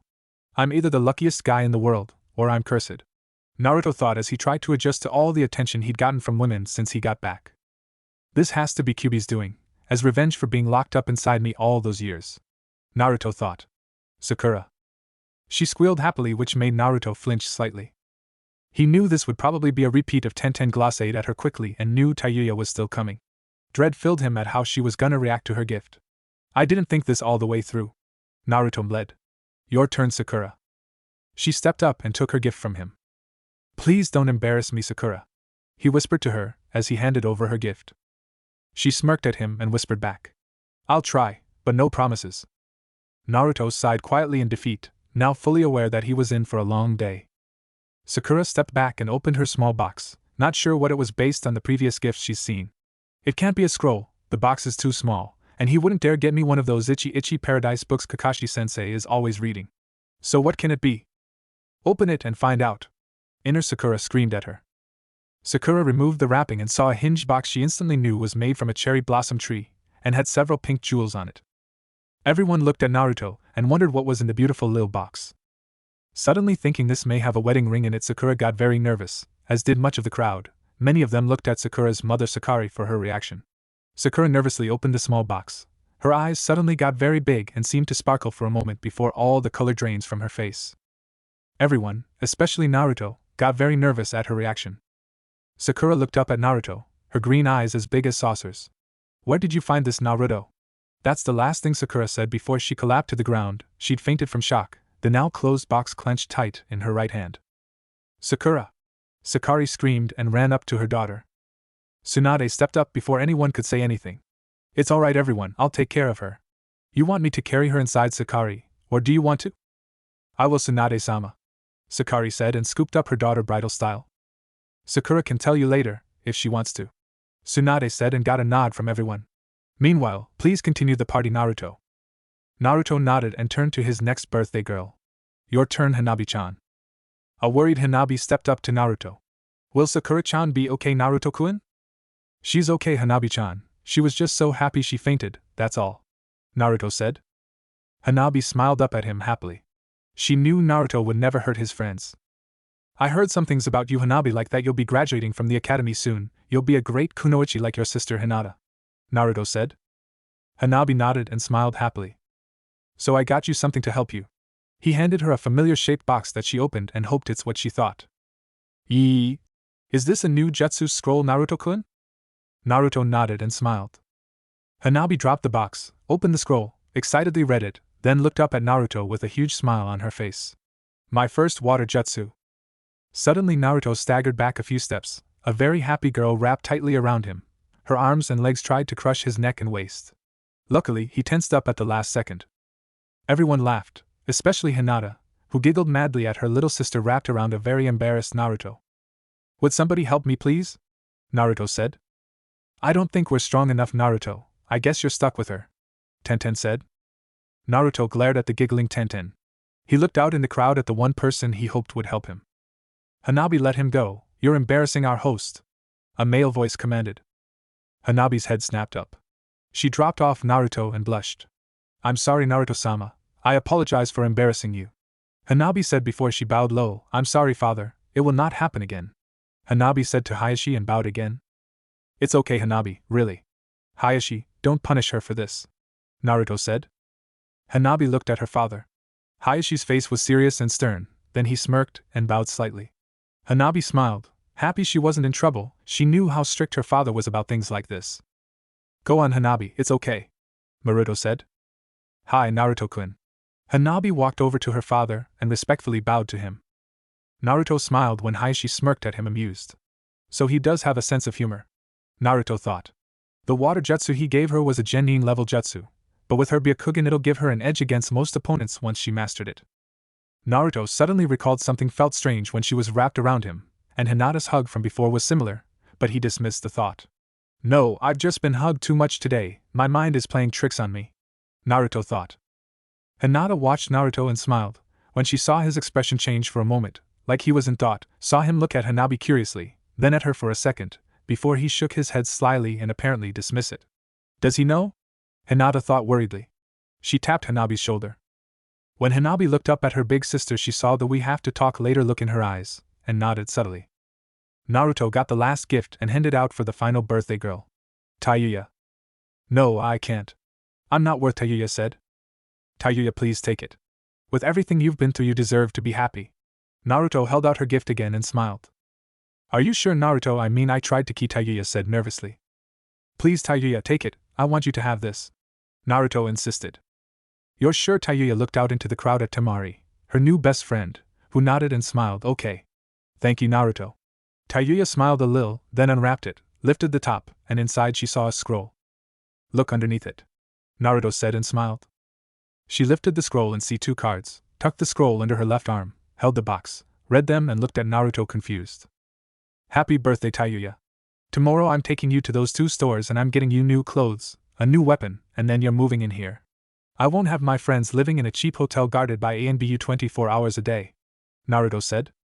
Tayuya looked at him, stunned. I've already asked Bachan welcome home. Tayuya dropped the box, cards and scroll, rushed in and hugged Naruto as hard as she could, tears of joy streamed down her cheeks. A minute later Naruto is suddenly the victim of a group hug. Tenten and Hanabi joined in. The rest of the crowd came up to congratulate Tayuya. Temari picked up the dropped scroll and cards. You forgot to check the scroll read. Temari said and smirked. Tayuya broke away for a moment and read the scroll.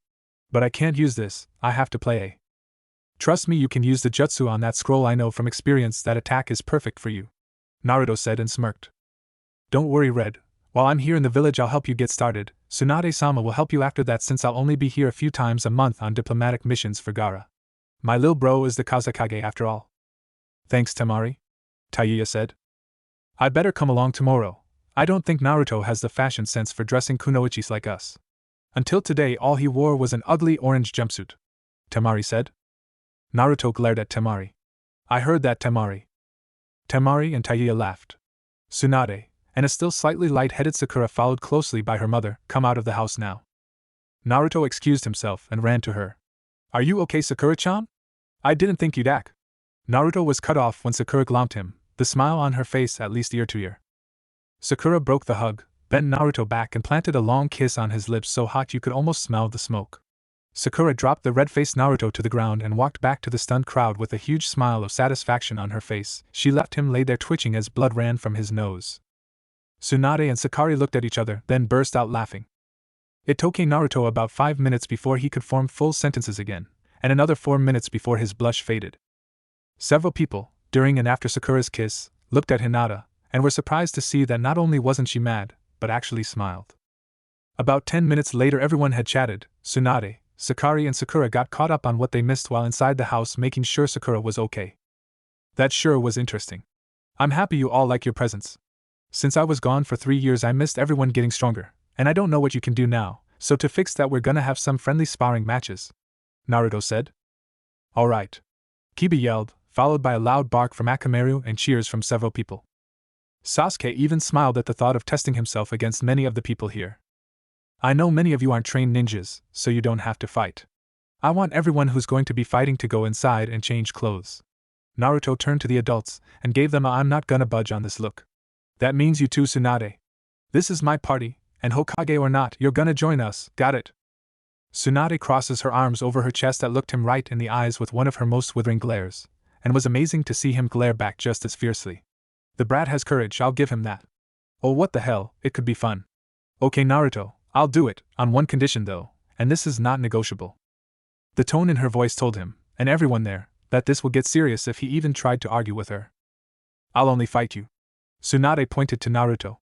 Unlike everyone here Naruto, you're special. You're the only person here that could honestly beat me in a serious fight. Only a few people here know what you're really capable of now. So if I have to fight someone, even in a friendly spar, you're the only person here I'd be comfortable losing to if that happened. I'm the Hokage. How would it look if I lost to someone I'm supposed to command? I'd lose respect. Understand? Naruto nodded. Thank you, Tsunade-chan. Naruto hugged Tsunade, not realizing what he called her. Did he just call me Tsunade-chan? Tsunade's heart beat faster, and a certain part of her body heated up. She returned the hug and tried to suppress what she felt before Naruto detected it. Everyone had been given separate rooms to change in, with a few exceptions. Most obvious was the Hyuga sisters, as there would be no problem if they changed in front of each other. Because of this, the talking was minimal, if any, so there was no need for any sound seals for privacy. There was a room with a sound seal, however, and it was cast by Hinata Hyuga. Though not restricted and mainly used by Jounin, it was a jutsu nobody knew she could do. Are you sure, Hinata-nichan?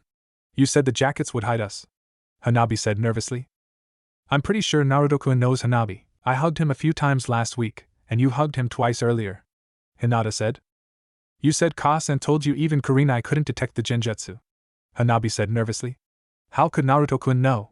Even father's Byakugan can't see through. Naruto-kun is special, he fused with Kyuubi, remember? Hinata interrupted. Hanabi's eyes got big as saucers. Do you think he'll tell anyone, Nei-chan? I don't want to be called names because we're different. I don't know what I'd do if Naruto-kun hated me because I had, Hanabi said and pointed to herself. Hinata knelt down and put her hands on Hanabi's shoulders when she saw her little sister's eyes tear up. Hanabi, do you really think that Naruto-kun cares how his friends look? Hanabi thought about that a moment, then smiled. No, cause he's weird now too. He has fox ears and 9 tails and everyone still liked him. Can I ask you something important? Of course, Hanabi-nichan, Hinata said.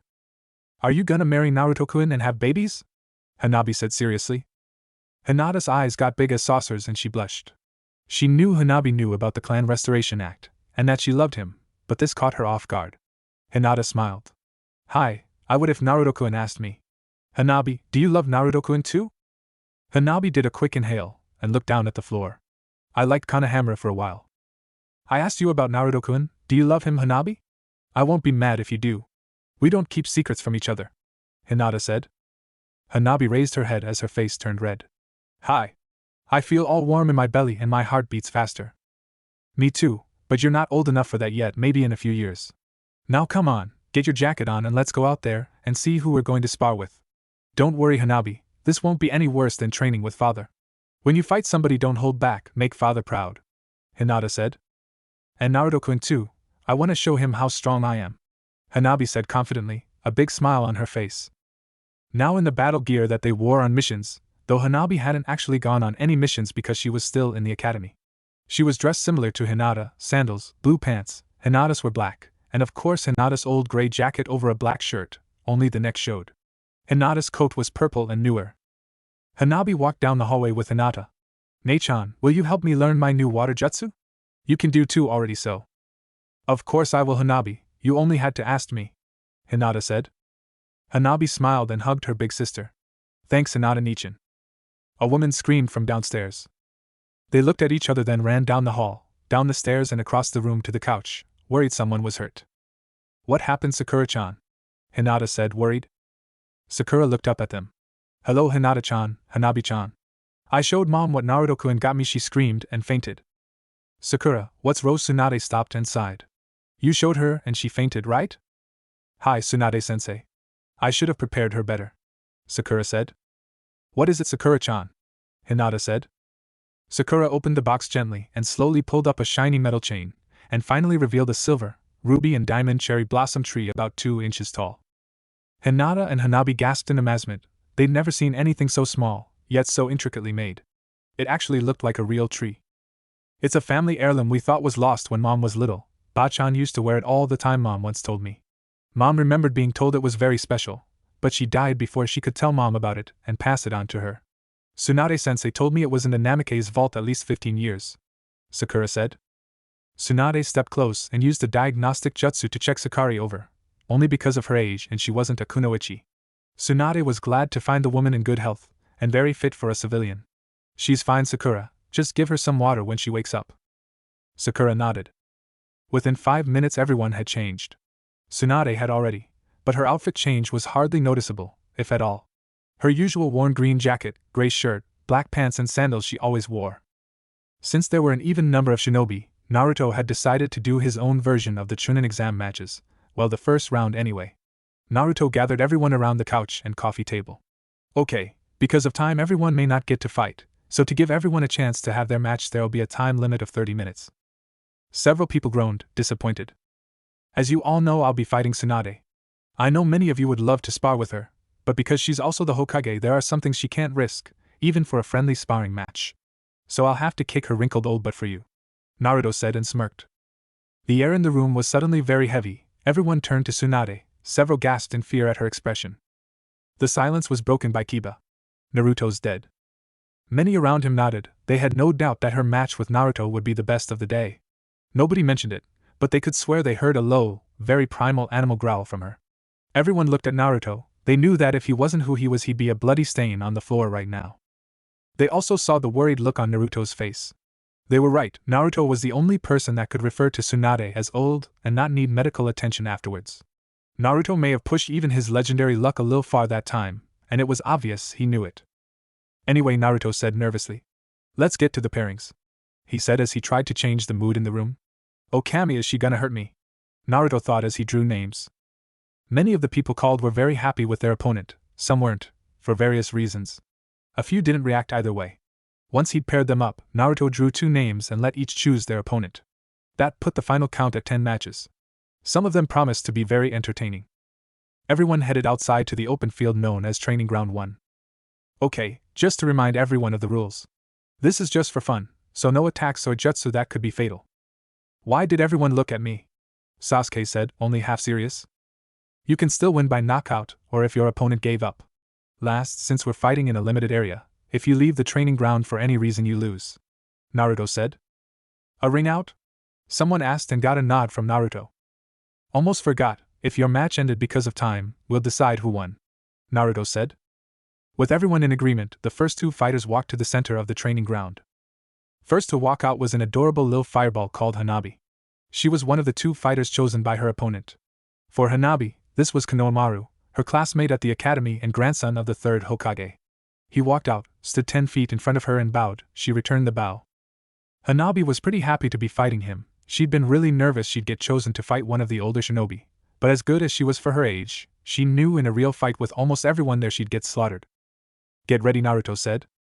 Konohamaru took the taijutsu stance he'd learned at the academy, although he'd gotten some training by Naruto when he was younger. To no one's surprise, Hanabi dropped into the gentle fist stance used by her clan. They were a little surprised that she didn't activate her Byakugan first. Everyone knew she could. Sakura leaned to her left. Why didn't she activate her Byakugan, Hinata-chan? Hayashi, who stood behind her, quickly tuned into the conversation. He was also curious as to why she hadn't. Hinata smiled. She knew her father was behind her listening.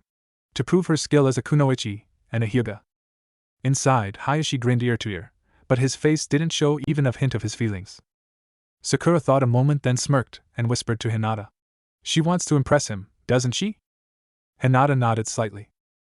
Hanabi has a crush on Naruto. Sakura thought, amused at the effect Naruto had on girls. For a moment Hayashi thought Hinata meant him, but quickly realized who Sakura referred to when the events of the day flashed through his mind. I must have a talk with Hinata and Hanabi tonight. One of my daughters must remain to continue our family bloodline, he thought. Fight! Naruto yelled. Konohamaru rushed in with a flurry of punches and kicks. Some showed Naruto's influence, that Hanabi either dodged or blocked with apparent ease. The second he stopped, Hanabi hit him with a palm strike to the chest that knocked him back about 10 feet. Give up, Konohamaru, you can't beat me and I don't want to hurt you if I don't have to. No! I'll prove myself to everyone and show them I'm gonna be Hokage someday just like my grandpa. Many of the people caught what he almost said, and several hush talks were heard among them. As you wish, but don't expect me to apologize after I make you cry like a baby. Hanabi flashed through 4 hand signs and the veins around her eyes bulged. Byakugan. Only 4 to activate it, excellent, soon she won't need any, just like Hinata and Niji. Hayashi thought as he put a hand on Hinata's shoulder. This fight is over, Kiba said. Many people nodded in agreement. Hanabi glanced at Hinata and smirked. Oh no, she's going to use it on him, Hinata said nervously. Everyone around Hinata suddenly looked at her very curiously, especially Hayashi. She's going to use what on him, Hinata? Hayashi said in a low, but commanding voice. She only told me. Hinata pressed her index fingers together nervously. She's been watching you and Niji and developed her own version of the. Hayashi's eyebrows went up when he realized what she was about to say. Hinata felt the pressure in her father's grip on her shoulder increase slightly. You mean she learned it just from watching me and Niji train? Hayashi said. Hi, father. Hinata said. Hayashi didn't know if he should be angry or proud. Let's see it, then I'll decide what to do, Hayashi said to a now very nervous Hinata. Niji also watched intently and activated his Byakugan, which Hayashi noticed and activated his. Even though she'd already seen it, Hinata would have activated hers, but she was far too nervous to even focus her chakra. Everyone around them noticed the two of Hyuga's eyes change.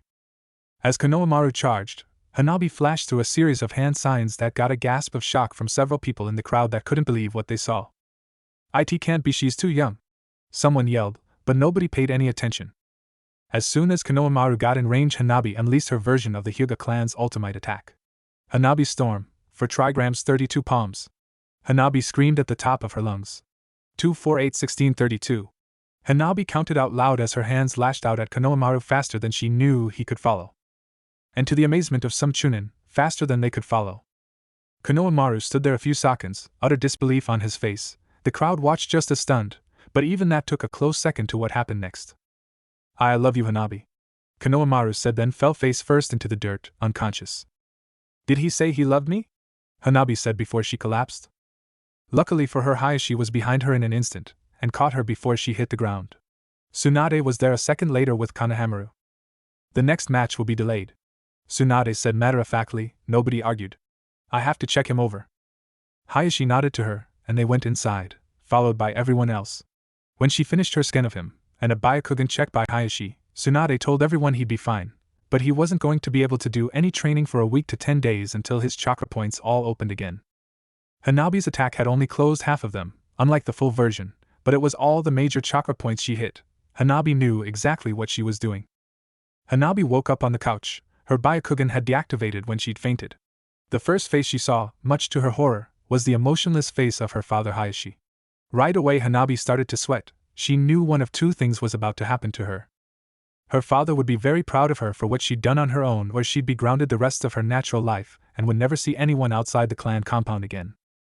Hayashi glared at her for a full minute to make her squirm. Nobody interrupted or said a word. I'm proud of you, Hanabi, he said, and suddenly smiled. Hanabi went totally limp on the couch, a HEG smile on her face. Everyone laughed at her reaction. A few minutes later both kids were up and walking again. Hanabi bowed thankfully to her father. Konohamaru was a little shaky for a few minutes.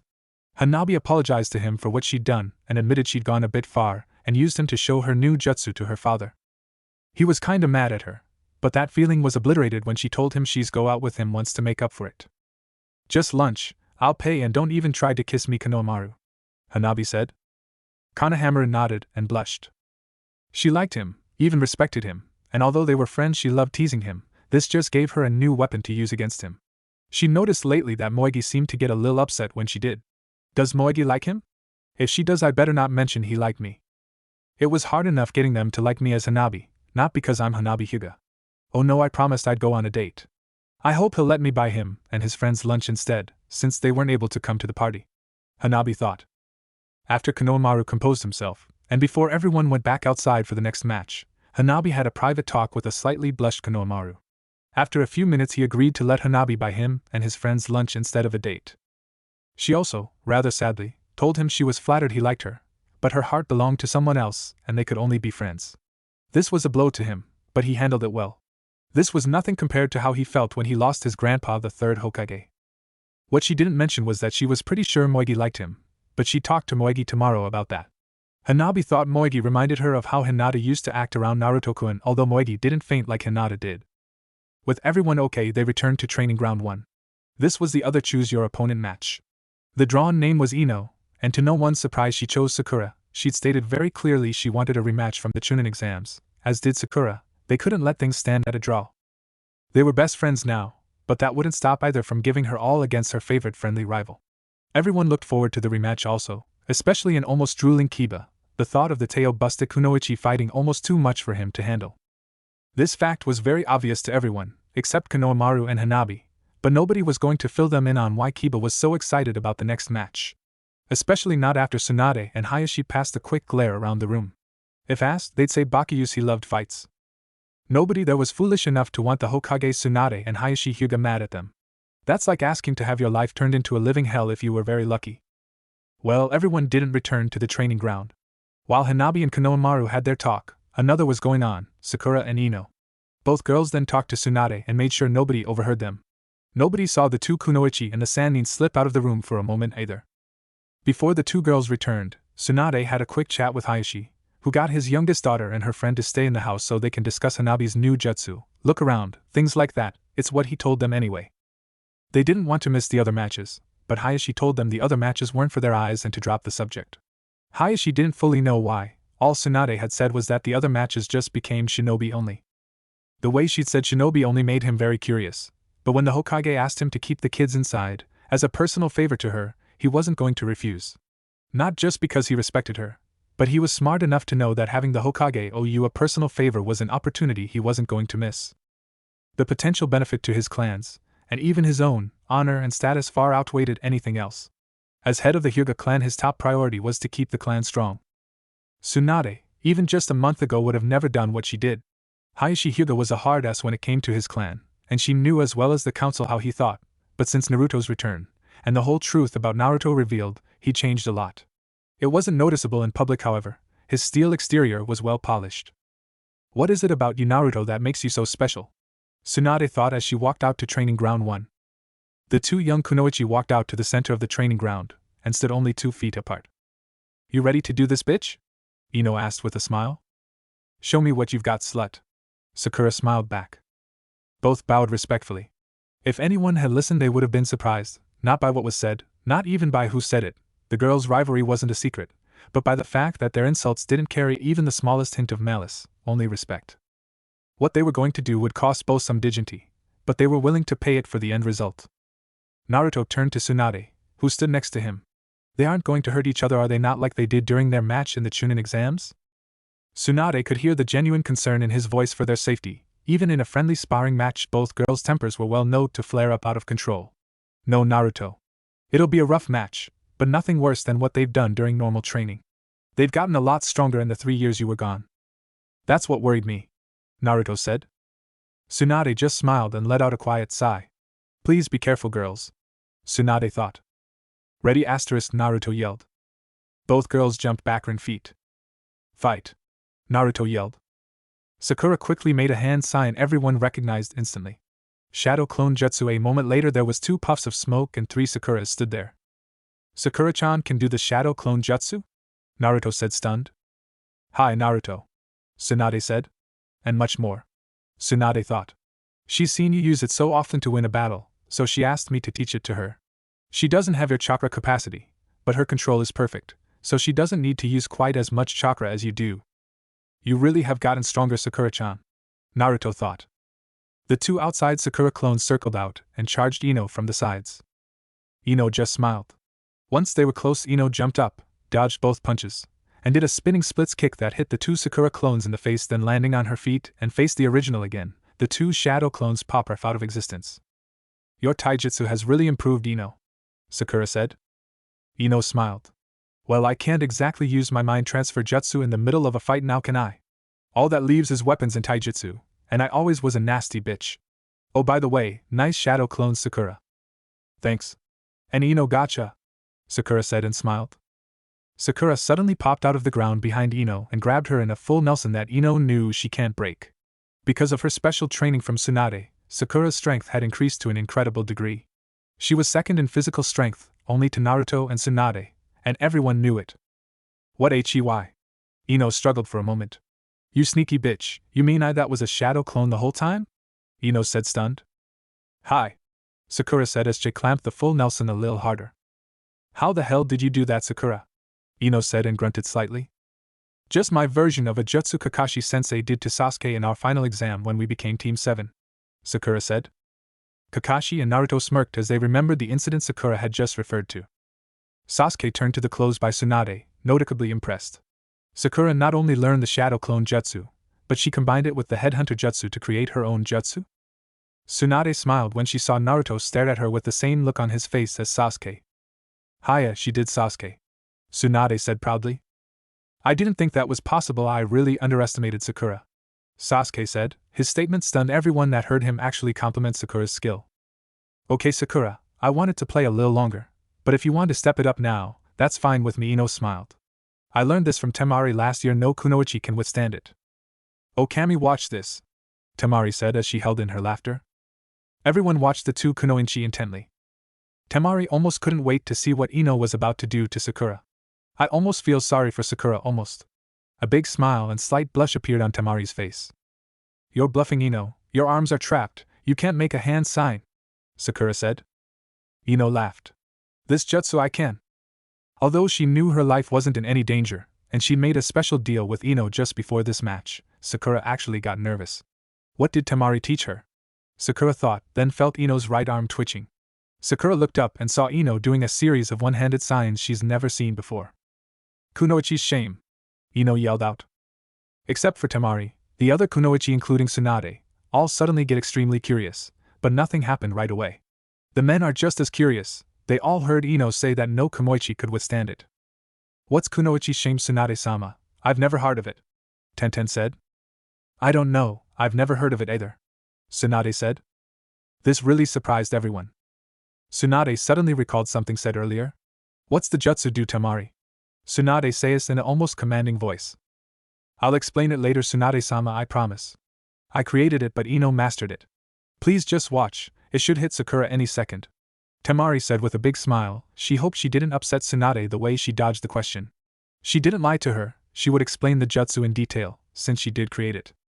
She'd only taught it to Ino after they'd had a very stimulating chat, and the subject of the unique taijutsu style Ino was creating came up. She'd found it very clever, and potentially unstoppable against certain types of opponents. The fact that Ino also had a wind affinity was a bonus, and the main reason she taught the jutsu to the younger blonde kunoichi. That, and Temari really liked Ino's personality.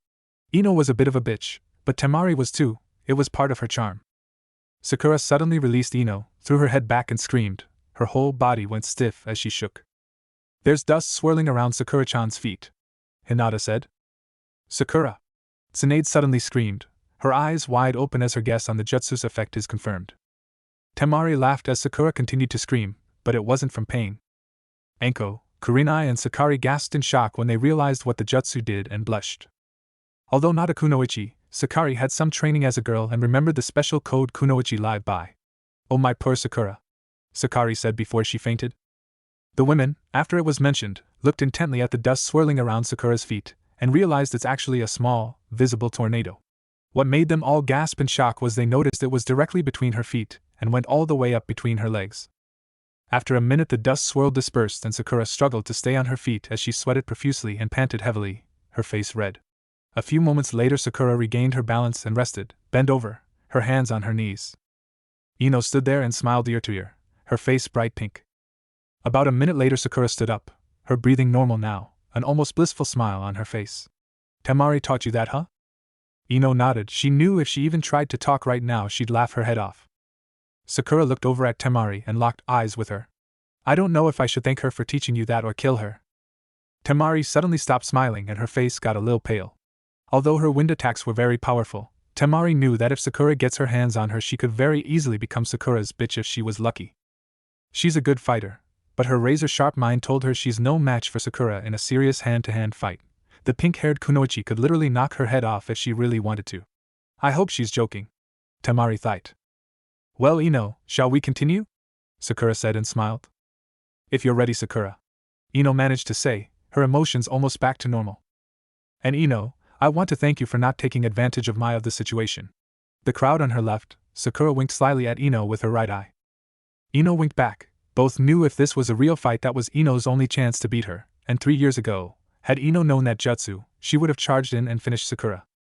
Sakura rushed at Ino with blinding speed and locked on a front bear hug, then with her head close whispered in Ino's ear. You're not wearing, are you, Ino? No, Ino whispered back. After a few moments of close body contact, Sakura smirked.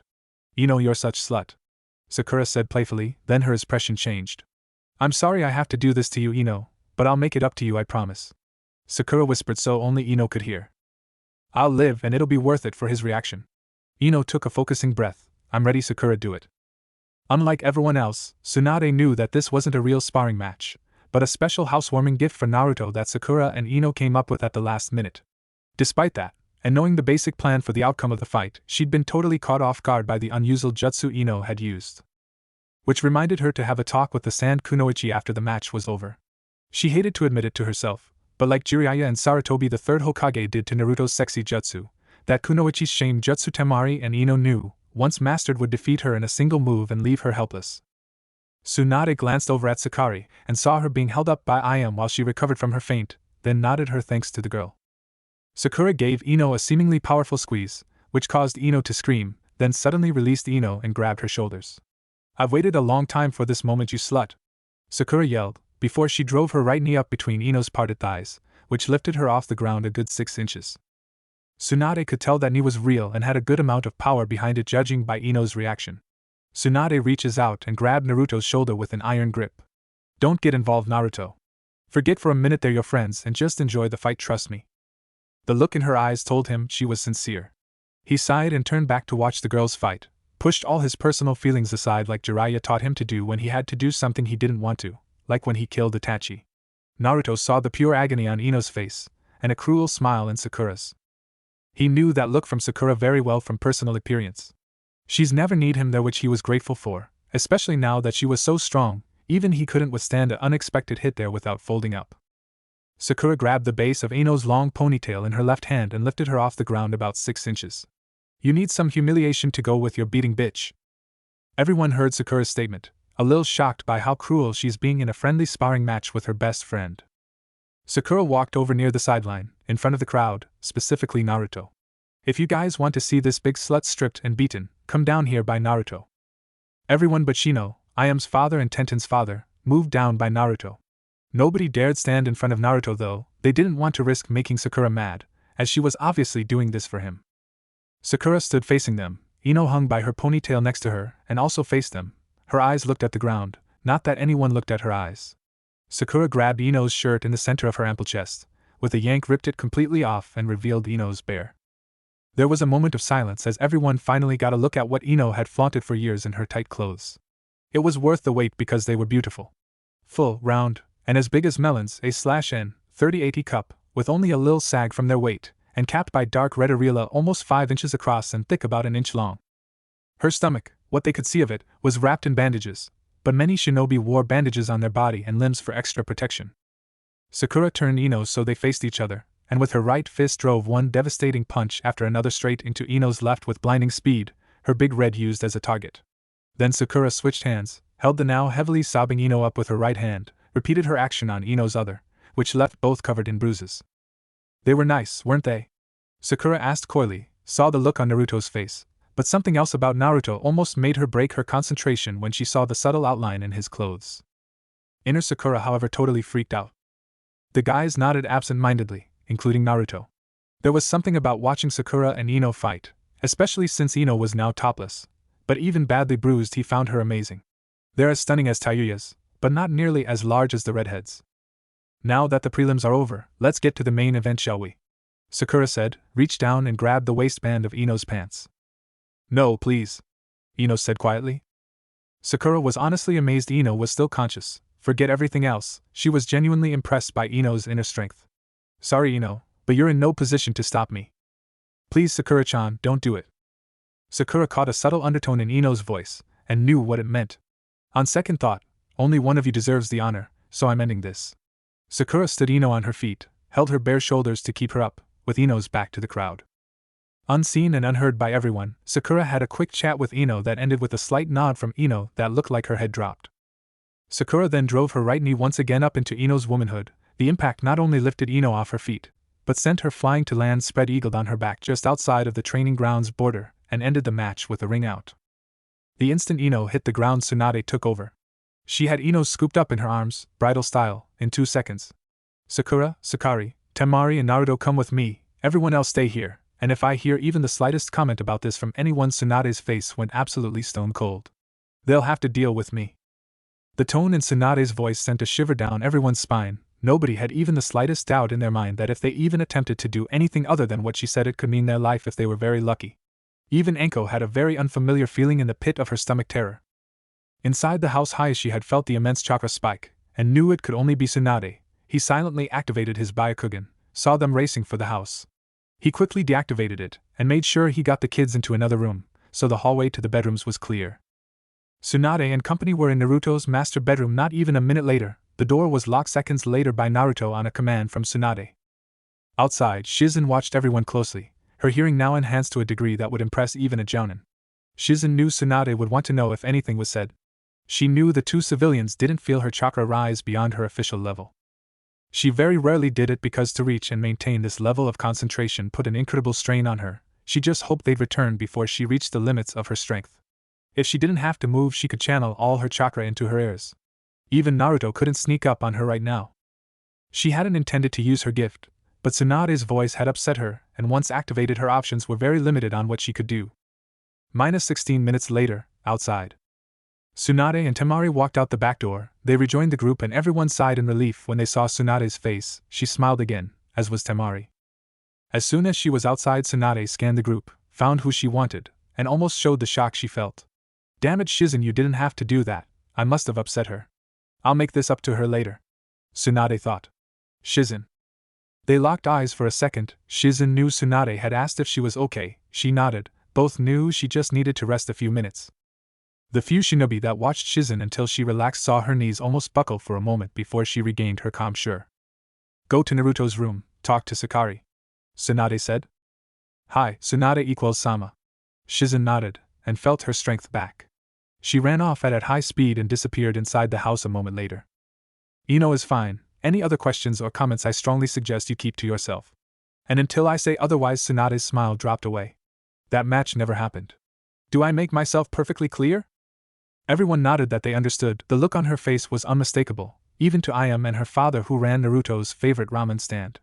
They knew it was a command from the Hokage, and a personal threat from Tsunade. Acting as either, Tsunade had incredible power. As both, her full power was almost unstoppable if she chose to unleash it on you. Almost as feared as her punches was her Fisher technique, one of her two signature attacks. With the stomp of her foot she could split the ground open enough to bury you alive, and that was with a small amount of chakra. Nobody wanted to see what a full power stomp could do, but many figured she could destroy the entire village with one stomp and bring down the Hokage monument on top of them. Before the mood is ruined, let's get to the next match. A little fun is called for, I think. Who's up next? Naruto, Tsunade said. Naruto scrunched up his face and thought as he looked around the crowd at the people that were picked to have matches, suddenly stopped with a big smile. Tsunade followed Naruto's gaze and smiled. Temari, it's your turn. Temari looked at the grinning boy, then Tsunade. They were smiling slyly. Temari, get out there. Shikamaru, I want to talk to you, Tsunade said with a smile she saw made Temari very nervous. Hi, Tsunade-sama, Temari said and silently asked Tsunade, what are you gonna do to me, with her eyes. Shikamaru just raised an eyebrow and walked casually to Tsunade, who took him aside for a private chat, her back to everyone. A minute later everyone heard Shikamaru's signature sigh and troublesome. What they missed was both his eyebrows briefly leapt to the top of his forehead in surprise, as well as the very unusual, and brief, smile on his face. Out in the center of Training Ground 1, Temari stood there, leaned on her giant fan as she tried to hide her nervousness and failage. Why do I get the feeling if he catches me in that damn shadow potion just of his I won't get off as easy as I did 3 years ago? Temari noted the position of the sun above and slightly behind her, which cast a small shadow forward, as well as the trees near the border of the training ground behind her also cast shadows into Training Ground 1. The advantage was strongly in Shikamaru's favor. I'm in a lot of trouble, I'll have to end this fast. I can't give him a chance to set up any traps. Temari was one of the best strategists around and was very proud of that, but she knew in her heart that the laziest person she'd ever met in her life made her feel stupid by comparison. Since Suna had surrendered to them after the attack over 3 years ago, when she became the diplomatic messenger between the two villages, she'd played shogi with Shikamaru many times. They were fairly even the first couple months, she even won a few games, but from then on he got better fast, and during the last 2 years no matter how hard she tried he destroyed her like a rank amateur. She wasn't even a challenge for him anymore, which bothered her, but made her respect him, though she'd never tell him that. If I'm not a challenge, then why does he still play shogi with me? Temari thought, confused. Ready, Naruto yelled. Shikamaru took his hands out of his pockets like he usually did. What everyone noticed is that Temari, unlike her normal tactic, immediately opened her giant fan all the way and got it ready for a big attack. She wasn't gonna play with him, friendly spar or not, she was going for a knockout the second the match started, and everyone knew it. Naruto looked at Tsunade and she nodded. Naruto quickly stepped up to the border of Training Ground 1, flashing through a series of hand signs and reached out his right hand. Barrier seal. There was suddenly a shadow-like barrier around the training ground, but it didn't appear to block anything. It's a security precaution of Minato's, to protect the people and property around the area from dangerous or powerful attacks like Temari is probably about to use. All 4 training grounds have this seal, Tsunade said. Everyone nodded. They knew why it wasn't used until now. Temari's attacks are wind-based and very destructive, as many of them had seen firsthand. The instant Naruto said fight, Temari leapt back 30 feet with such speed that most of the Chunin couldn't follow her until she stopped. Relentless storm. Temari yelled at the top of her lungs and swung her giant fan in front of her 12 times. Each wave unleashed a visible, 50-foot wall of wind as wide as the training ground that literally roared as the first blast sped towards Shikamaru. Everyone watched in awe, even Naruto. They'd never seen this attack before. Everyone watched as Temari swung her fan side to side, each swing apparently done with everything she had. Naruto had to admit to himself that even he couldn't break through that attack easily. It was at least an A-rank jutsu. When Temari stopped, she dropped her fan and fell to her knees. Sweat poured off her as she panted hard to catch her breath. "Where's Shikamaru?" Shuji screamed, very worried about his friend. Suddenly everyone scanned the area for him nervously. Then silence. The only sound was Temari's breathing. "That was very impressive, Temari, but it used most of your chakra," a male voice said. It did, but it was worth. Temari's head whipped to her right, total shock and disbelief on her face. "Shikamaru, how did you dodge that?" He was in her exact pose. "Later, you troublesome woman." "Shadow puppet jutsu," Shikamaru said. His shadow stretched to his left and grabbed Temari's shadow. Everyone watched, stunned, as Shikamaru calmly walked over to where Sakura and Ino had been at the end of their match. Temari mimicked every move he made, but unlike his shadow possession jutsu, it wasn't like a mirror reflection, she was like his puppet. Tsunade nodded at Shikamaru, then turned to Naruto. "You can release the barrier, Naruto. Temari's finished. The fight is over, but not the match." Naruto was confused, but obeyed. Barrier release. Temari was really nervous now. "Shikamaru, what are you going to?" Temari stopped suddenly. She faced the crowd and couldn't see Shikamaru. But worse, she couldn't move except to talk, which she figured was intentional if Shikamaru had as much control over her body as she figured he did. She'd stopped not because her arms had moved without her, but because they had lifted her shirt up to take it off. "No, Shikamaru, please don't do this to me," Temari said, fear in her voice. "Wait a second, Shikamaru," Tsunade said as Temari's hands reached the bottom of her, part of her flat stomach exposed. "Temari, did you forget what happened earlier?" Temaru's heart dropped. "No, Tsunade-sama, but isn't there anything else that?" Tsunade did a fast glance towards someone else that made Temari stop. Temari sighed in defeat. Tsunade had her, and she knew it. "Everyone," Tsunade said with unquestionable authority. "This never happened." Everyone nodded. They knew they couldn't repeat what they're about to see. "Shikamaru, continue the show," Tsunade said with a small smirk. Temari turned red from embarrassment. The only thing that gave her some dignity was that her little brothers Kankuro and Gaara turned their backs so they wouldn't see her stripped. They'd shown their respect for her as her younger brothers. Temari's arms, against her will, removed her purple shirt and dropped it to the ground. That revealed a huge V-neck purple sports bra with black trim. The stretch fabric was thicker than normal. It was obviously custom-made. Temari's face got redder as she was slowly exposed. Tayuya grinned ear to ear in obviously enjoyment as she watched her friend get humbled this way until she saw Temari's custom sports bra, and from the strain and bulges she knew Temari's were obviously a lot bigger than they looked under her shirt. Temari smiled when she saw her friend's smile fade, and when her arms pulled off her custom sports bra and dropped it on her shirt she smiled bigger. Everyone thought that Temari and Tayuya were equal in endowment. Tayuya thought so too, but Temari's were bigger, and though more oval than round, Temari's bottom heavy hung past her navel from the sheer weight. Temari's areola were a reddish-pink color and about 7 inches across. Temari blushed bright red and it spread down onto her chest. When Temari felt her hands on her waistband she looked at Tsunade and instantly knew that Tsunade wasn't going to stop Shikamaru.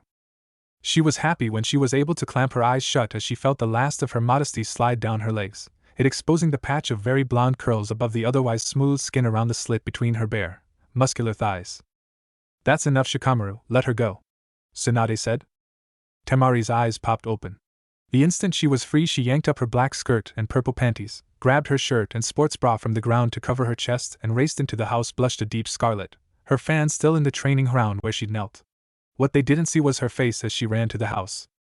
As embarrassing as that was, as the queen bitch of Suna as she often referred to herself, she'd been knocked off her throne and giving a lesson in humility. She had to admit to herself, however, part of her enjoyed it. She'd grown up with a little brother that absolutely terrified her as much as the rest of Suna. She never had a chance to be a normal girl. Until that moment nobody had ever seen her naked. She found the experience very liberating. To be admired, even stared at by everyone, she found very exciting. Tayuya now felt humbled herself, and a little aroused. She volunteered to take Temari's fan to her and comfort the extremely embarrassed Sand Kunoichi. In just under a minute Tayuya had Temari's surprisingly heavy fan and disappeared into the house after her new best friend. In the group, a woman suddenly spoke, but what was said didn't surprise anyone considering how things were going. "I'm sorry Naruto-sama, please forgive me, but I cannot go through with my match for personal reasons. I humbly ask to be excused from participating." Naruto, still stunned from who he just saw nude, and how well endowed she really was, came out of his daze enough to answer. He turned to his female guest. "Oh come on Kurenai," Anko interrupted Naruto. "I feel just like you, but the way these matches have gone I run the same risk you could show everyone my tits and. So unclamp your legs, get out there, and fight me like the badass Kunoichi I know you are. Or I can drag you out there by your hair and I guarantee I'll strip you as bare-ass naked as the day you were born, spread you wide and give these boys a close look," Anko said very bluntly. Kurenai looked at Anko, absolutely shocked she'd said that to her and in front of everyone. "Enough!" Tsunade roared, which made everyone flinch in fear. "This got a little out of hand, even beyond what I'll tolerate in the name of fun. I'm sorry Naruto, but I can't let this degenerate any further so the rest of the matches are cancelled." Many got really depressed, some were relieved they wouldn't have to fight. Sasuke was just mad. He was really anxious for his match with Hinata, to see how he compared to a Hyuga, and find out how strong she'd gotten. Hinata was absolutely thrilled however, considering how the matches had ended. Except ours Naruto. Everyone looked at Tsunade like she'd gone insane. They all wondered if she was going to continue the very adult theme of the matches. Though many were excited, and very curious, at the thought of seeing the apparently 32-year-old body and of Tsunade, especially Jiraiya. He just hoped his heart would hold out long enough for him to see Tsunade's legendary giant in all their naked glory. In all his decades of peeping he'd never managed to see her body. Everyone knew about her special henge, but it actually was what she looked like 20 years ago. She just used her med skills and perfect chakra control to physically change her appearance to a different age. Everyone inside for a 30-minute break, then back out here for the best match of the day, Tsunade said with a very mischievous smile on her face. Everyone gasped in unison as basically the same thought ran through their minds at once. Tsunade/Naruto are going to end up nude. Everyone thought, each of a different Persian depending on who they were. The men thought Tsunade would get stripped, the women Naruto, several of which almost fainted at the thought. Everyone blushed bright red. Everyone walked back to the house rather slowly. They were still in shock at what they'd just seen and heard. As soon as they entered they went either to the main hall to let it all soak in, or to the kitchen to restore some strength. Most chose the kitchen as they'd used a lot of energy watching the matches, not to mention how those in them felt. About 10 minutes later everyone was in the main hall with either a drink of some kind, a plate of food, or both. The conversations had finally started just before Hanabi and Konohamaru walked in, followed by Hayashi, Shizune, Temari, Sakura, Sakari and Ino, who now wore a black t-shirt that obviously belonged to Naruto and was rather noticeably snug in places because it wasn't made for her slim and stacked figure. They just finished with their tour of the house and met the other small group on the way back. Everyone was careful what they said of course, but Temari was caught off guard and told an excited Hanabi that Shikamaru had beat her with his shadow jutsu and embarrassed her. That's why her face was pink. Some things were unavoidable, even by Tsunade, so when Hanabi saw everyone else she scanned the room and ran to the person she was looking for. Hanabi knew Temari was too embarrassed to tell her, but she also knew she could always get this person to talk. When Hanabi asked what had happened with her cutest face, Shikamaru kept his calm. His mind raced as only his could, and came up with the most embarrassing, but still safe, thing he could. With a smirk he told her in a loud whisper everyone could hear. Everyone went back to talking, but they were acting. Everyone listened intently, ready to react appropriately. "I made her spank herself for being rubblesome." It was a lie, but he knew Hanabi totally bought it. Temari pictured herself bent over as she spanked her own ass, and turned red again, which made everyone laugh. Temari looked at Tsunade and bowed her head, ashamed she'd slipped up with Hanabi. Temari looked at Tsunade and silently asked for forgiveness. Tsunade let Temari off the hook because of her very revealing match with Shikamaru, and because that was Temari's first time being exposed to someone, much less everyone she knew, and Tsunade had basically forced it on her. Temari wasn't mad about what happened though, to Tsunade's surprise, and actually thanked Tsunade, and later Shikamaru, because they treated her like one of the girls, something she wasn't used to even though she'd spent half of her time in Konoha and gone on the occasional shopping trip and various parties over the last 3 years. She'd never fully relaxed or opened up to someone, more from a lack of experience than anything else. Tsunade understood that, considering who her family was. During the rest of the 30 minutes, everyone noticed the dramatic change in Temari. Temari was a lot friendlier and more fun to be around. She even apologized for her fashion comment to Naruto earlier that day, and told him she was still going with him and Tayuya tomorrow, but she wouldn't be an uptight bitch anymore. Though the part about her being an uptight bitch she said quietly so she wasn't heard by certain young ears. And much to everyone's entertainment, she walked over to Shikamaru, grabbed his collar with both hands, yanked him up out of his chair into a smoldering kiss on the lips, then dropped him back in his chair, red-faced and unconscious. "Let's see how you like it, Spanky boy," Temari said with a huge smile of satisfaction on her face. Everyone laughed at her payback, especially Hanabi, who knew he called girls troublesome, but not in a mean way. The other two matches were carefully edited and relayed to Hanabi and Konohamaru. Both pouted when they were told the other matches had been cancelled, except for Hanabi, who had reacted like Hinata when her match with Sasuke was cancelled, hugged her big sister tight. Both were thrilled to hear that Naruto and Tsunade were still going to fight. That was short-lived as they were told they wouldn't get to see it. Their sad little faces tugged at his heart. Naruto told them to make it up. He'd let them train here at the Namikaze compound any time they wanted. And Hinata-chan too, he'd said to Hanabi soon afterward. That put a big smile on all three faces, the third being Hinata herself. And as if he hadn't been through quite enough yet, both Hyuga girls took a cheek and thanked him at the same time. Even the usually stone-faced Hayashi had to smirk at that. Tsunade leaned against the wall red-faced as she laughed. Her two waist-length blonde ponytails hung in front of her, and waved wildly. Unable to resist the temptation, Sakura and Ino walked over to Naruto and smiled slyly. Naruto tried his best to politely stop them, he even begged for help, but nobody would lift a finger. They finally trapped him against the wall, and he once again fell victim to the dreaded double-cheek kiss. Naruto spent the rest of the time only with his male friends, who teased him about it mercilessly, of course. Even Sasuke couldn't resist and teased Naruto about his fangirls. Nobody had more fun than Jiraiya. The chance to finally pay back Naruto was an opportunity he'd even give up a room full of beautiful young fangirls for. As match time got close, Naruto was stuck for something to entertain Hanabi and Konohamaru. Hinata came to his rescue with the suggestion he let them play on the front grounds in the flower garden. Hanabi loved the idea. She was into flowers as much as her big sister Hinata. Naruto hugged her in thanks without thinking. First, Hinata fainted in his arms. A few minutes later they headed for training ground 1, while Hayashi took Konohamaru and Hanabi to the flower garden in front of the house. They were all talked excitedly about who would win. Many were even bet large amounts of money. Once they reached the training ground, Tsunade and Naruto stepped away from the tup, stopped at the edge and turned to face them. Tsunade's expression said volumes before a single word escaped her lips. Everyone is aware of the nature of the matches so far. Ours will not be any different.